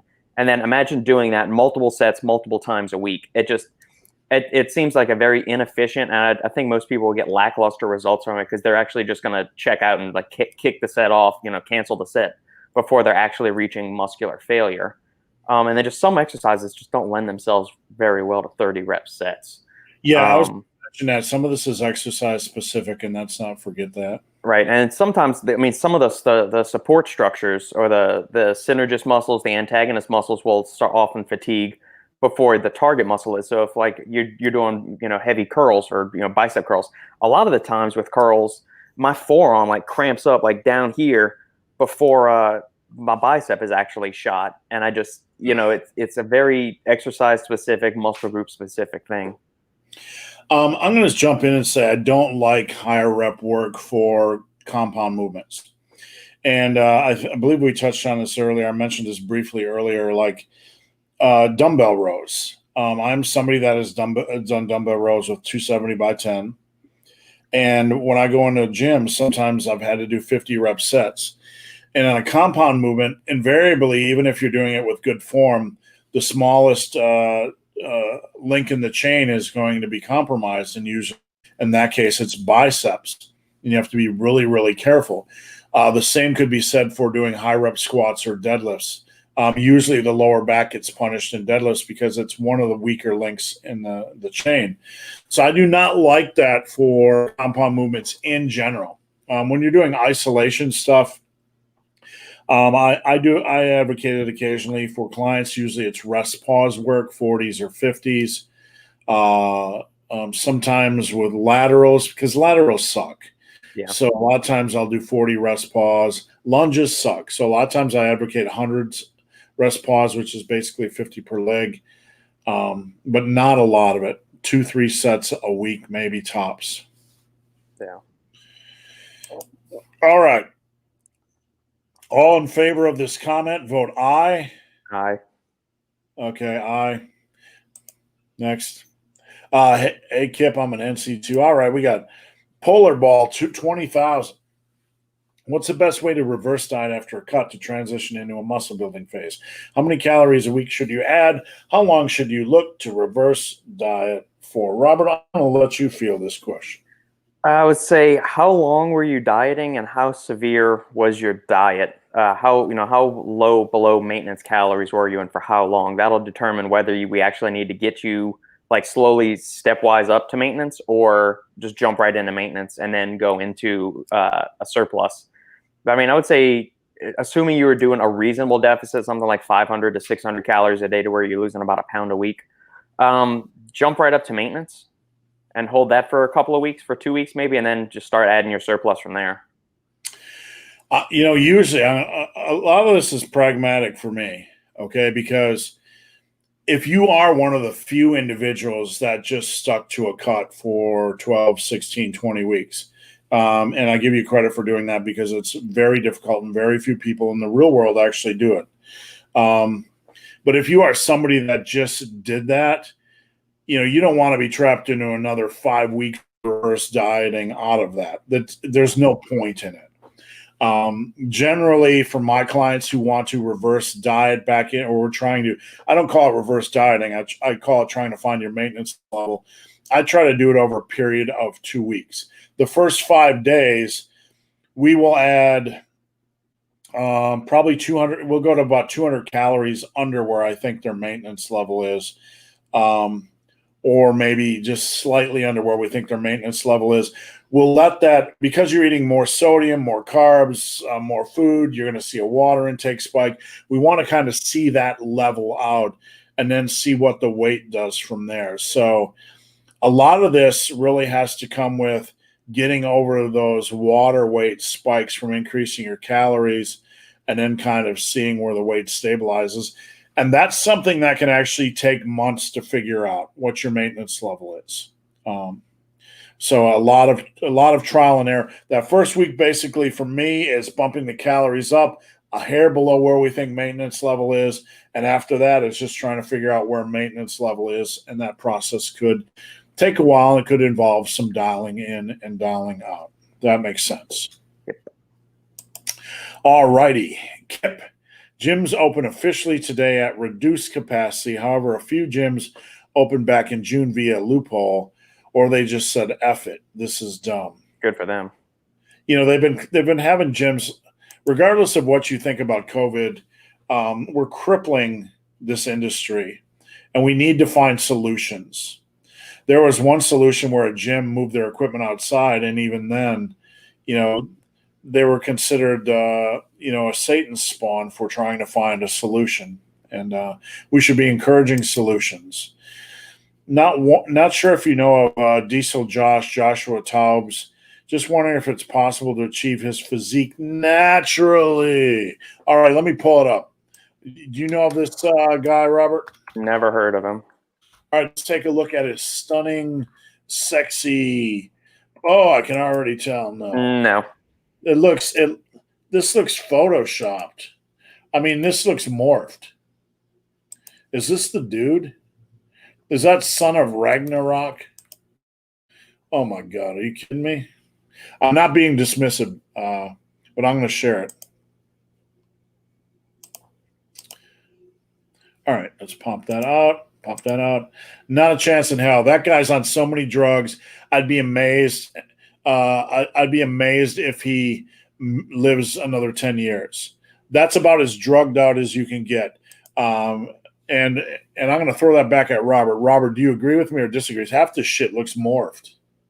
Yeah, there's that, or there's either some seriously heavy photoshopping going on. I mean, yeah. I mean, I've seen, Doug Miller's probably one of the most gifted natural bodybuilders ever, and yeah. This guy looks like a human morph to me. Something just doesn't look right with his physique. There's synthol going on there. There's drug abuse going on there. There's no way you can't even get close to that naturally. Not even a chance. Some of you guys, and I don't mean this to be disrespectful, but some of you guys need to go see a natural bodybuilding show, a legit tested natural bodybuilding show in your area. There's always, there'll be 5 within your area. Go see one because it really builds perspective. Yeah. That guy is so full of chemical soup. that I would not be surprised if he would explode one day, or just his heart would just. Yeah, look up. You want to look up the guys from 3D Muscle Journey, Eric Helms, Jeff Alberts. Look up those guys. That's what you can do with your natural limits. Alberto Nunez, all of those guys. All right, I'm gonna. I want to show you a picture here. What's the guy's name? Oh, God, what's the guy's name? There was a professional physique athlete, and I'm really trying to. He was an Indian guy that worked with Tiger Fitness. Man, I can't even think of what his name is. But shit. I'll think of it later. And when I do, I'll post it up. But just posting me next to this natural guy kind of just shows you, how small they generally are. So just ripped, very ripped. But it's back day. Deadlifts or rows to start? The answer is always deadlifts. Start with the exercise that has the most. There's the most technical or most impactful on the body overall. It's easier to go from deadlifts and then strip plate to rows. If you're going to do rows, you're probably going to weaken your lower back just a little bit before you go into deadlifts. Robert, any thoughts? I agree with you, Steve. I mean, I like to start back day with bicep curls, but I mean, that's just me. Kidding. Yeah, that sounds like a good way to die. Our Pat says he doesn't want to bulk for Batman. Yeah, and when we talked about this, then he came back and said, "Oh, I was just kidding." So we don't know if he was just kidding or if the studio was doing damage control. We really don't know. You might not get to this comment. Okay, thanks for the heads up. Just humor there, folks. Okay, thanks for the reply. Promax bars are super tasty, but I think they have around 30 grams of sugar. I don't even know what the average grams of sugar are anymore in a protein bar. Do you? No. I'm looking up the Promax cookies and cream bar on Amazon right now. 20 grams of protons. Includes, it's a 280 calorie bar, 5 grams of fat, 40 grams of carbohydrates, including 30 grams of sugar. Holy shit. 20 grams of protein. The first ingredient is whey protein, or their protein blend, glucose syrup, and then fructose. So you got 2 forms of sugar right there. Yeah, I'm sure that tastes good, but fuck, I'd save that for after workout or go get a different protein bar. You guys want to have a little bit of fun here? Let's have a little bit of fun. I hope you don't mind me taking you down a little path exploring the natural bodybuilding world. But I'm going to show you guys a natural bodybuilding world, and I'm going to show you how the magic works. I'm just getting some images posted up. Okay, so we're going to go to a screen share, and this is Shomo Das. Okay, Shomo Das is a local. Look at the physique. What do you think? Pretty decent. Nice muscle mass. Kind of looks like Frank Zane-ish, right, Robert? Yep. Does that remind you a little bit of a Frank Zane type physique? Mm-hmm. Yeah, very, very proportional. Shomo's natural. And you can see here he has 68,000 followers, and he's an NPC bodybuilding champ. NPC bodybuilding champ, okay? So we've established that. There's Shomo. And he's an NPC bodybuilding champ 12 times. And I know it's legit because I know the guy, and I've trained with the guy, and the guy's local from Cincinnati. So there he is. Now, you ready? That's him when he's not posed versus a big, hairy, ugly dude. Okay? So, the point here is you're looking at the dude that we just looked at, and my arms are only 17 and a half inches. Reg Park's arms were bigger than mine. Steve Reeves' arms were bigger than mine, right? Maybe by a hair. But the point is, the guy we just looked at, this is a 12-time natural bodybuilding champion. And the guy we just looked at looks like if you put 2 of me and 2 of Shomo together combined. You know what I'm saying? So that's why I wanted to do that, to kind of build some perspective for people. All right, where are we? Where were you guys last week? What did I have going on last week? I had something going. Something with Fiona's business. Yeah, my wife has a business in the front. She does a lot of wedding dresses, and we had kind of an incident where a lady was panicked and didn't think her dress was white. She thought it was cream, and we had to go get some more underlay fabric, and the world was going to end. And I had to help my wife out. JB3, do you like Greg Doucette's style of making French toast? And eating low calorie dense food with a lot of does he eat a lot of fake bodybuilding food, or does he eat a lot of low calorie dense food? Because I'm going to tell you, in the limited amount of recipes I've seen from Greg, it's just bodybuilding crap like apple goop and all this kind of crap. I eat a low calorie dense food choice, a lot of dense food choices. They're called fruits and vegetables, ladies and gentlemen. They're called fruits and vegetables. So I've been in the industry for a long time, Robert, and I know the way these bodybuilding recipes go. They try to make French toast, they try to make apple goop, they try to make all this stuff that's not really real food, and it's not for me. It's just like junk. Yeah. Have you ever spent any time doing these bodybuilding type of recipes, like getting really into the world of pancakes and waffles and apple goop and French toast and all this kind of stuff? Yeah, I mean, I've done the protein pancake thing. I've done protein waffles, but I don't like using whey protein or casein protein to make the waffles. I've got a real simple Whole Foods recipe to make a protein waffle. It's cottage cheese, rolled oats, one pack, maybe a packet of Splenda, or like a dash of like one of those Torani sugar-free syrups just for some vanilla flavor, some baking powder, and some egg whites. And the whole thing is like 200 calories, but it's an entire Belgian waffle. It's got 18 to 20 grams of protein. Super delicious, tastes just like the really fatty ones that you would get at the diner. I've tried to make protein cookies before. Protein bars have been the most successful. If I'm had to imagine what they're doing with the French toast, is that they're probably taking their whole wheat slices of bread, and then in a bowl they're mixing together egg whites with like a scoop of protein powder or something and some cinnamon, dredging it in that and a bunch of other artificial sweetener packets, and then toasting it on their griddle.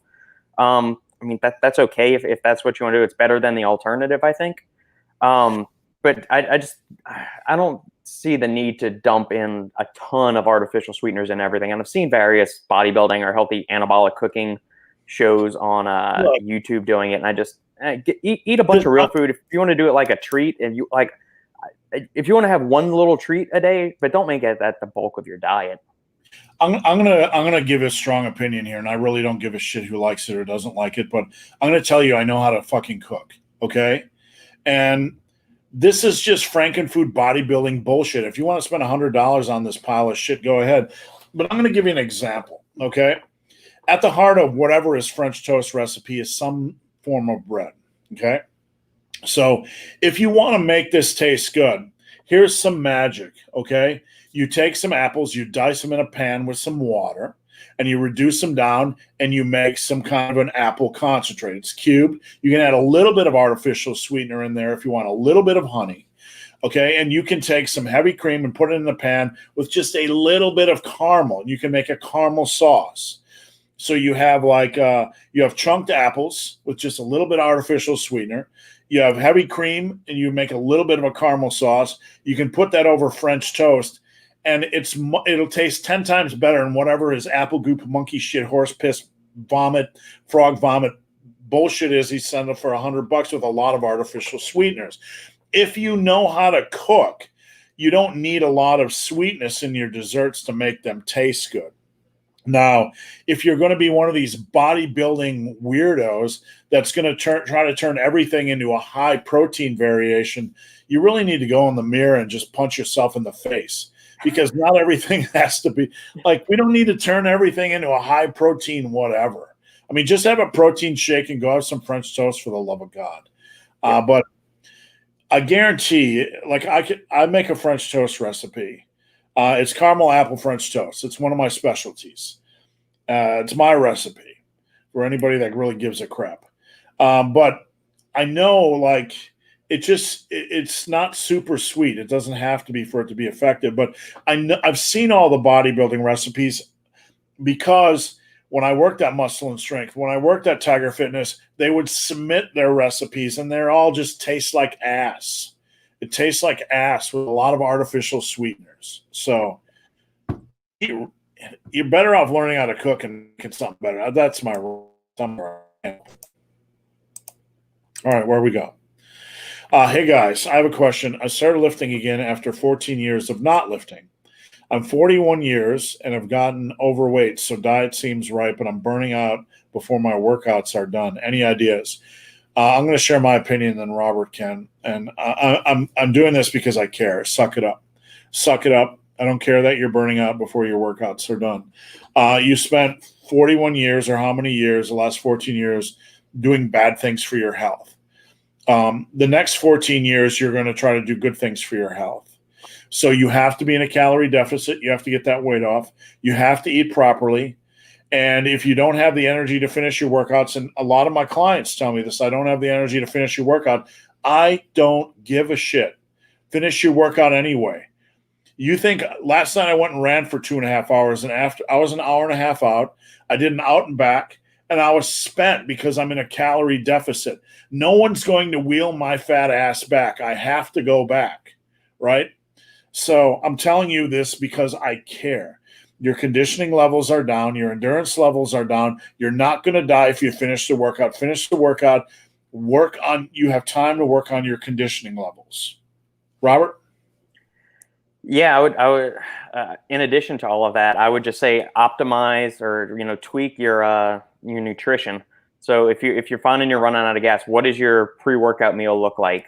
Are you having anything to eat before that? If you're not, then maybe have a pre-workout meal. That'll give you the energy to go through. Maybe 200 milligrams of caffeine, have a cup of coffee, or a pre-workout supplement if you can handle stimulants. That'll give you some extra oomph and delay the onset of fatigue. That's the two main things. And then always check out your sleep. And I'm not trying to sound super hard, but here's the issue, okay? I'm trying to get you to push yourself, because at the essence of success is pushing yourself that one step further than you want to go. And I'm not trying to get you hurt. I'm not trying to get you to do something stupid. But I know from working with people, the people that push themselves for the next step are the ones that end up being successful. The people that tap out or look for ways to get out or just say, I feel like crap, and quit at that moment are the people that's not successful. So what I want for you is to dig deeper, take that next step. I made a video about this yesterday. You have to be willing to find that next level, because if you want to be successful in anything, writing, lifting, martial arts like Robert was involved in, at some point you need to look in the mirror and say, I need to go to the next level. What is the next level? If you're burning out, there are variables, like Robert says, that you can adjust. You can adjust your food quality. Maybe you could adjust your food timing to eat more before your meals. Maybe you can adjust your pre-workout supplementation. But you also need to understand that for 14 years, you abused your body. And it'll take some time for conditioning levels to improve. It'll take some time for you to feel better. But if you want to be successful, you need to get up like Rocky Balboa, chug those raw eggs, and chase chickens around the yard, even when you don't want to do it. All right, so Pedro Santos. I'm 5'7", 117. Pedro, I'm gonna hesitate to answer this question until I find out your age. So if you would do me a favor, Pedro, and tell me your age, I would appreciate it. All right, what do we got here? Redline Fitness. I don't want to turn this into a natty or not natty conversation, but if you can watch the videos of Jeff Nippard and Mountain Dog, you can see a natural versus a roid monster. Mountain Dog's actually not as big as you think, but I'm not going to get into that. There's no doubt, and I'm sure he even talks about that. He uses supplements, so I don't want to pretend like he hasn't. I've talked to him. But he's actually a little bit smaller than people think. I would say he's probably smaller than Lobliner, maybe equal to Lobliner. But I don't like conversations like this. Generally, if you have to ask if somebody's natty or not, they're not. So, guys, we got 4 questions in the queue. So if you got a question, get it in now. If not, we will be jumping ship. And remember, Robert is a supplement engineer, so if you have any supplement questions, get them in now. Have you come across Joel Waldman's neck training? No, I don't. I hate neck training. Max effort on neck training. That dude needs to be drawn and quartered in the middle of town square. What is the point of max effort neck training? What is the point? If you lift and do compound movements, so many of these guys are making these programs for these pencil neck guys. Look, if you start out at point A and you spend the next 4 years, building muscle mass, your neck and forearms are going to get bigger, right? All this time invested in neck training when people are squatting 155 pounds. I mean, give me a break here. I mean, seriously. And then max, this is just reckless. I don't care. It's reckless and it's stupid.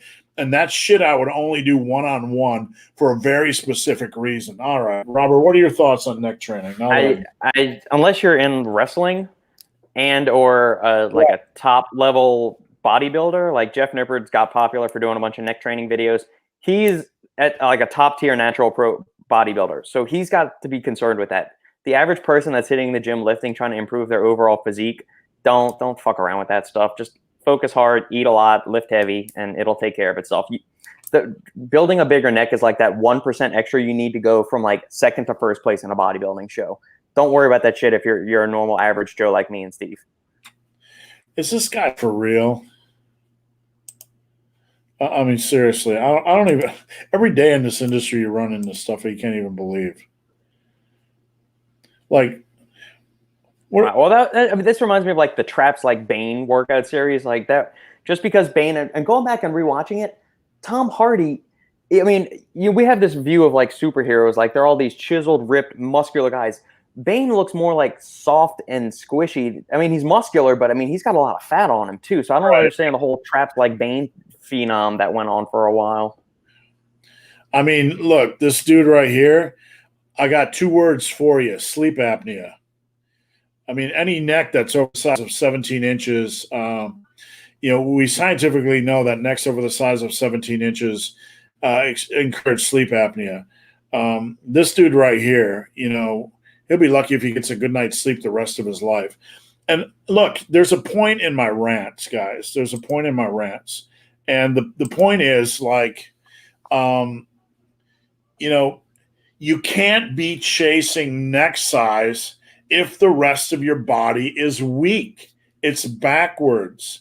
You need to build the foundation. I guarantee that if you you take my approach and you try to get every muscle group in the human body as big and as strong as humanly possible over the next 3 to 4 years, your neck and forearms will grow accordingly without having to do any extra stuff. Yep. And I really believe neck programs outside of the realm of martial arts or anything that's rehabilitative in nature are a complete waste of time. And look, the thing that triggered me here is max effort. Max effort neck training, hashtag fuck up your spine. I mean, seriously. Robert, you were talking earlier about trap soreness and neck pain and migraines. And I'm sorry to get all hypercaffeinated here, but that was an issue I dealt with. I was on the road for 5 years in occupational health, and I was in a very bumpy mobile unit. And the neck pain that I got from that led to migraines. So when I see things like max effort neck training, I think of what you and I went through, like migraines from neck-related pain and cramps. Yeah. I just don't see the value. No, I don't either. All right. Carlos, thoughts on weight gainers? Muscle Tech thickens up like concrete. 6 scoops and dropping bricks the next morning. I assume you're dropping bricks in the old toilet. Robert, any thoughts? Yeah, I'm not a fan of mass gainers at all. They are super overpriced, and they often use the lowest quality ingredients. You'll have a few companies that come out with like a Whole Foods gainer, and it's like sweet potato powder or brown rice powder or some shit with some shitty whey protein concentrate or whey protein isolate.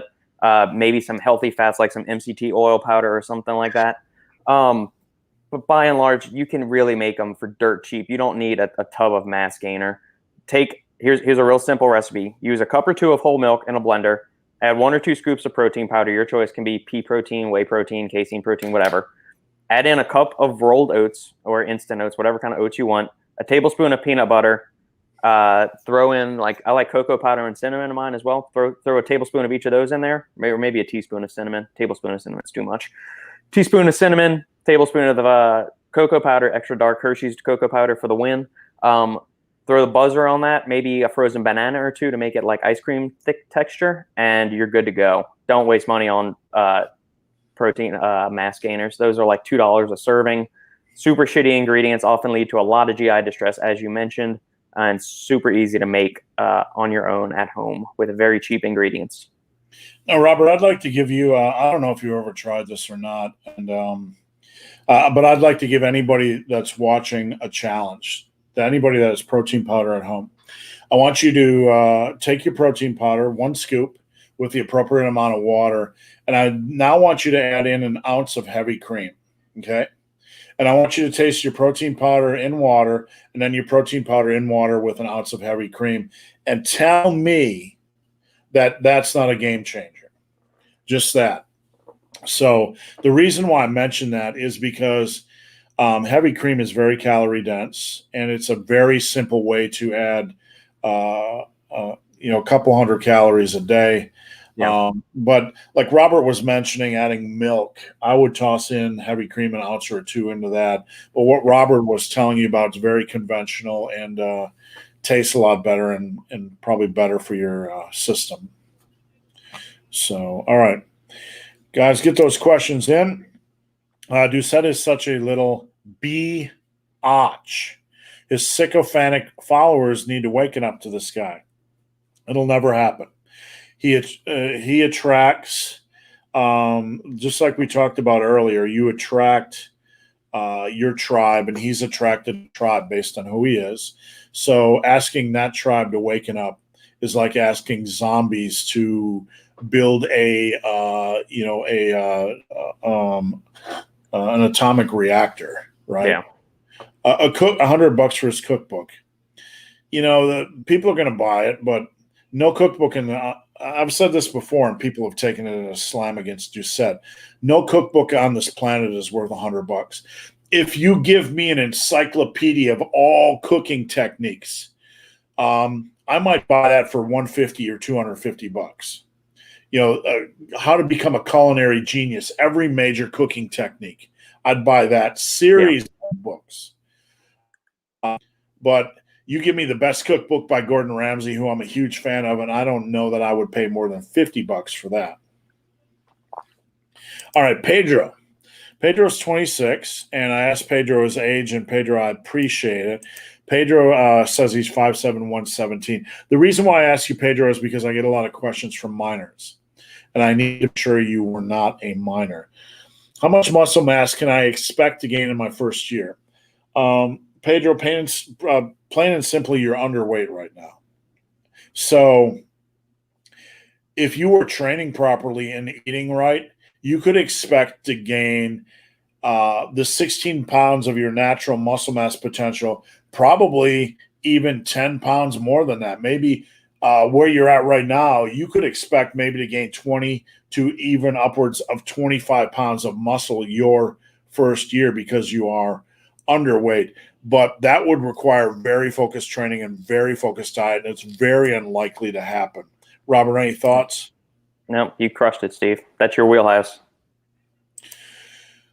Max effort, there's a 10-second eccentric with I appreciate it. I appreciate the information on his neck program, but neck programs, I hate neck programs. And I'm sure there's some good channels out there that have quality neck programs, and I'm not being dismissive of their content. I'm sure it's helpful and quality and can help people, but I hate neck training.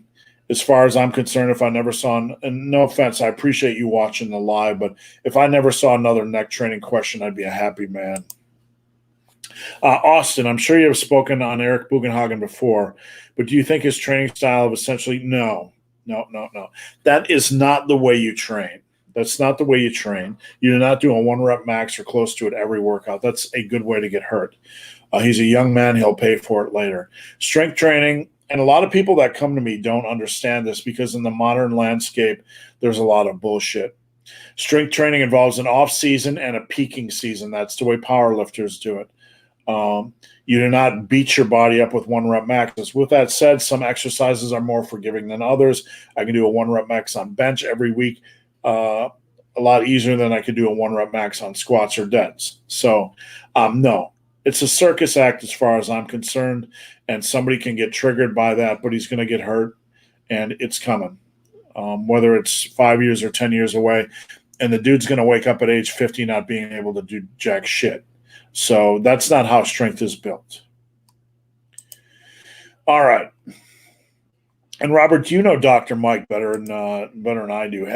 Has he ever spoken about? I talked about this with Stan Efferding because everybody wants to like put the accelerator down 100%. Mm-hmm. Any research or anybody that's talking about this, the difference between the off season and a peaking season? As far as muscle growth, or going for a 1 rep max? Just as far as strength building in general.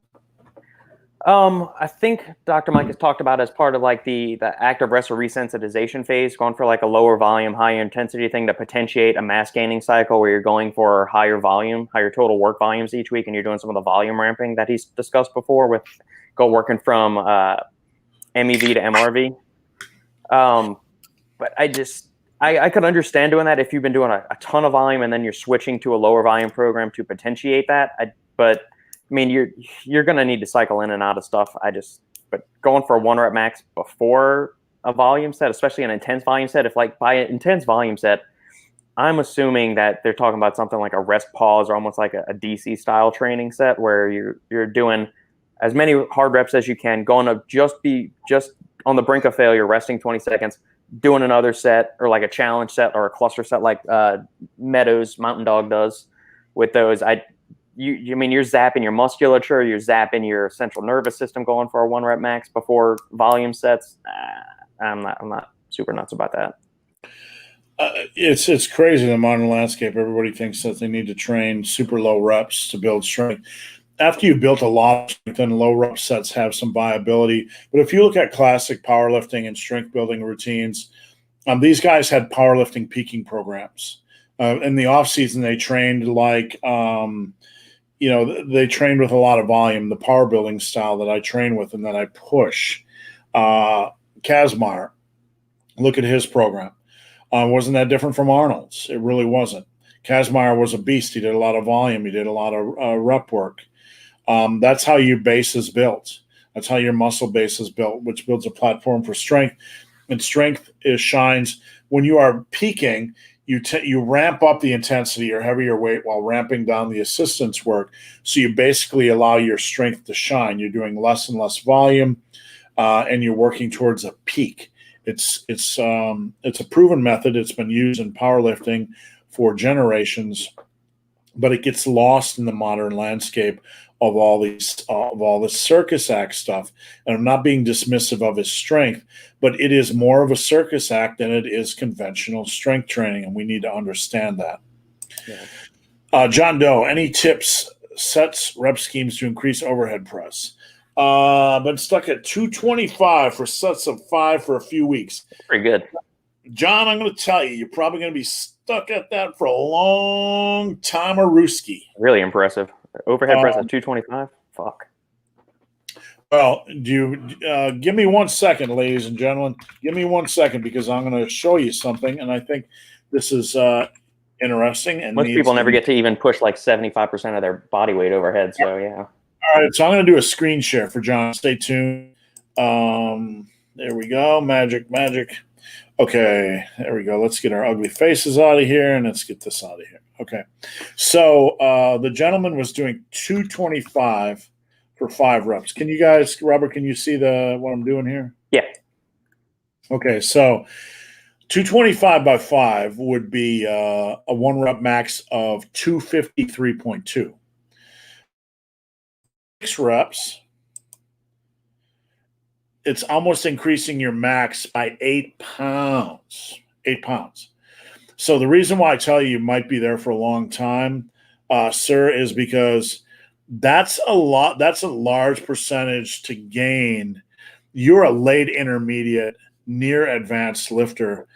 And to gain 8 pounds on that already impressive lift is going to take a while. It could take 4 or 5 years. It could take 2 years to gain a rep. And that sounds crazy, but listen to me. I got up to a 315-pound single, okay? Seated front press and seated BTN. If you add 5 pounds to this lift each year, you know, it'll take you like 8 years to get up to where I was. And that's reasonable progress at where you're at, unless you start going knee deep in the supplement world, if you know what I'm saying. So even if it takes you, even if you did 10 pounds on that lift a year, it would take you 5 years, 6 years to get to where I was at 315. 6 years. Okay. So let's say you want to hit 315 pounds on, let's say you want to hit 315 pounds on your 1 rep max for overhead press. You'd have to go from 225 by 5 to 225 by 12. That's an increase of 7 reps. And that might take you 7 years. It might take you 7 years to get there. So what you're experiencing is normal. Nothing broken, no magic way to speed it up other than be patient. So sorry to derail everybody with the infinite spiel, but I thought that was a good topic. Austin, I appreciate your opinion on him. I've been lifting for a year. I'm 20 years old. Should I just go into a traditional 5x5? Guys, like everybody defaults to a 5x5. I want you to check out my website, or superlivingtoday.com, which is right above my head. There's a workout tab. I got tons of workouts over there. Massive Iron has tons of programs. I have my own 5x5. Don't just default into some lame, deballed 5x5. I got a lot of good quality programs over on my website that can help you. Pick one that you like and run with it. If you want a free program, head over to tigerfitness.com or muscleandstrength.com. Search Steve Shaw Workout, and you'll find a lot of workouts for free. Lower back pain after bench press. Not overextended arch. Squat with belt, no pain. Deadlift without belt, no pain. Should I wear a belt? Blanket advice is to say belt or no belt. Something's going on here. Okay. So I would need to I like to see your form. So if you can take a video and email me, benthebarman@gmail.com, or send it to Instagram @benthebarman. E. Watson, I did a 217 triple this week, added about 13 pounds of the most I've benched before. It was the slowest rep ever. Good. That means you're about 1 pound away from your critical mass. Well done. And Polar Ball, 220,000. What's the best way to increase ankle dorsiflexion and squat with better form? I'm going to share some thoughts on this, Robert, but I'll let you jump in first because I've been running my mouth today. There's several drills you can use to work on ankle mobility. One of the ones that I've used, especially that's been good for my ankles and my hips, as well as doing something called banded distractions. The channel I'm going to refer you to is called Smashworks on YouTube, SMASHWERX. Go on his channel. He's got 1,001 different hacks, mobility drills, and stuff like that to improve ankle dorsiflexion, hip mobility, every kind of shoulder mobility, shoulder flexion, all of that good stuff. Go check out Travis on Smashworks on YouTube, and you'll find some good stuff there. A resistance band will help with the banded distraction and kind of free up some of the space in that joint to improve ankle dorsiflexion.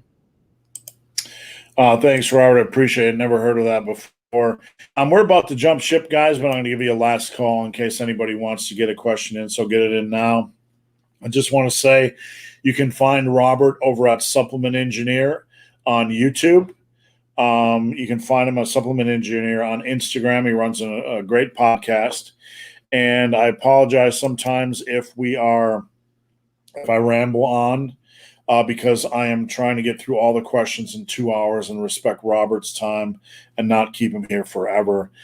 So if you guys have any questions, if not, we're about to pull the plug, and we will see you next week. Robert, any big plans for the last big weekend of summer? We might head out to our favorite distillery, Iron Wolf, out in Spicewood tomorrow, if the weather obliges us. Obviously, there's no alcohol sales here on Sunday in Texas, so that negates any going out really on Sunday to the distillery. Yeah, they can sell beer and wine after noon, but the blue laws in Texas do not allow for the sale of liquor on Sundays. So all the distilleries are usually closed as well. So we'll head out to Iron Wolf Distillery tomorrow, I think, in the afternoon if the weather cooperates. And then Monday, I'm not sure if they're open for Labor Day or not, but the toddler's daycare is closed on Monday for the holiday. So that means Sandy and I get to wrestle around with her and figure out how to work in between playing with her during the day. Well, I've lived in South Carolina, and I remember one Sunday I went to the store and I got some cooking wine. I don't know what I was making, some pork dish, and the lady pulled it off like I just committed a felony. Like, what's going on? You can't buy alcohol on Sunday. Like, so weird. And that's a foreign concept to me, especially because I'm from New Orleans. So shit, we got 24-hour drive-through daiquiri stands. Any time of day, even like Walmart, you can go buy liquor even on Sundays. It's such a foreign concept. When we moved to Texas, I thought, what the fuck is wrong with these people? How are we still living in like Prohibition era? I live in Ohio, and you can literally get anything 24 hours a day, which is insane. You can walk in anywhere and buy beer. You heathens. In West Virginia, we learned the hard way, Kentucky. We would go explore the hiking trails in Kentucky. And there were times like we would have a cabin in the middle of a nowhere, an Airbnb, and like we would drive 10 minutes to the local gas station to get some beer. And they're like, we don't sell it on Sunday. You have to go to the next county. So we'd have to drive like an hour and 15 minutes, go get beer and drive back. It's crazy. All right, 2 questions. We're out of here. Nike. Do you think it's possible to have decent muscle develop when your strength isn't quite up there yet? I'm 5'10", 205, 18% body fat, but my strength is just at late novice. If you train properly, some people, if you train properly, you can see, especially with a focus on more volume, you can see muscle mass come in before you get super strength levels. I had a lot of muscle mass when my squat was 275 by 5, my bench was 225 by 5, just because I trained properly the whole time. So, yeah, I mean, 10, 15 pounds of muscle mass isn't a lot, but it is a huge game changer. Yeah, and I think this is one thing that I've never understood. It's kind of like it also, and it's analogous to like the plant-based diet. And I think we often look at muscle building and strength building as 2 diametrically opposed goals. But if you're getting stronger in like the 6 to 10 rep range, you're still technically gaining strength. It's not like you can't build strength if you train beyond 5 reps. You can still. So if this month you're doing 5 by 10 with dumbbell rows for 60 pounds, and then next month you're doing 5 by 10 with 65 pounds, you by definition gain strength, and you've built muscle to do that as well. So I don't think we need to look at it. And same thing with the plant-based diet. Just because I eat meat with my meals doesn't mean I'm not eating a plant-based diet. I could be eating a lot of plants with my meat. That doesn't make me a carnivore diet, and it doesn't make me hate vegans. You have both. So you can gain strength when you're working in a volume rep range, as long as you're adding weight to the bar or increasing poundages. You're gaining strength while you're doing those exercises. I will say to what Robert said, if I took 10 novices and they did everything I said for the next year, and they gained a newbie level of muscle gains, that people would accuse them of taking steroids, even though they're far away from their natural potential, just from how much they've gained in a year. So do their strength levels need to be 405 on squats, 500 on deadlifts, 300 on bench? Not even close. If you train right out of the gate and you eat right out of the gate, you can gain 15 pounds of muscle mass. It'll completely change your physique, and you don't even need those superhuman strength levels.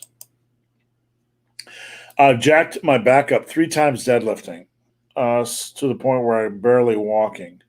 Look, the solution to this is let me look at your deadlift. Sumo isn't going to.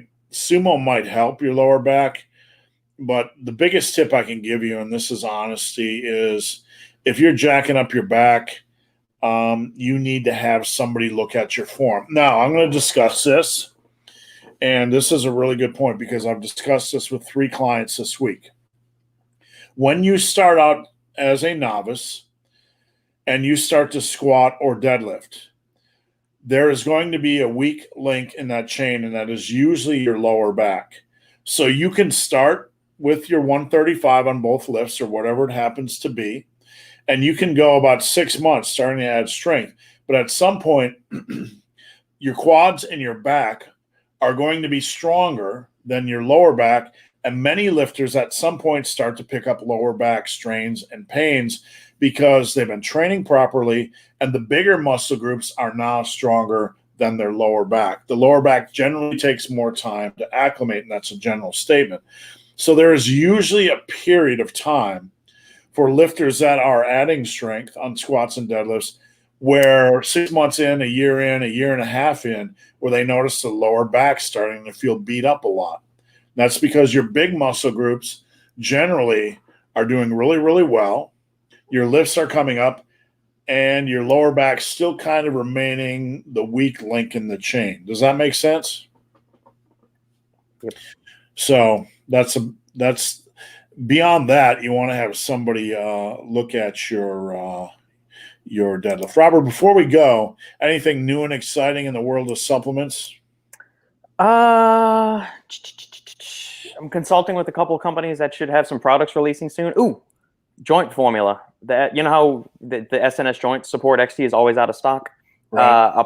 The company I'm working with on the joint formula, Apollo Nutrition, we've approved the formula. Now we're going through taste testing samples because if we put it in capsules, it would be like 8 capsules or 9 capsules. So we're going to make it a powder, and so they're running flavor samples for us this week, and we should be doing that soon. So hopefully, in a few weeks we'll have some product and we can start doing that. That's probably the most exciting thing. I want you guys to pay attention because Robert recommended SNS joint supplement a while back, and my wife used it religiously, and she can tell a difference, and she does a lot of running.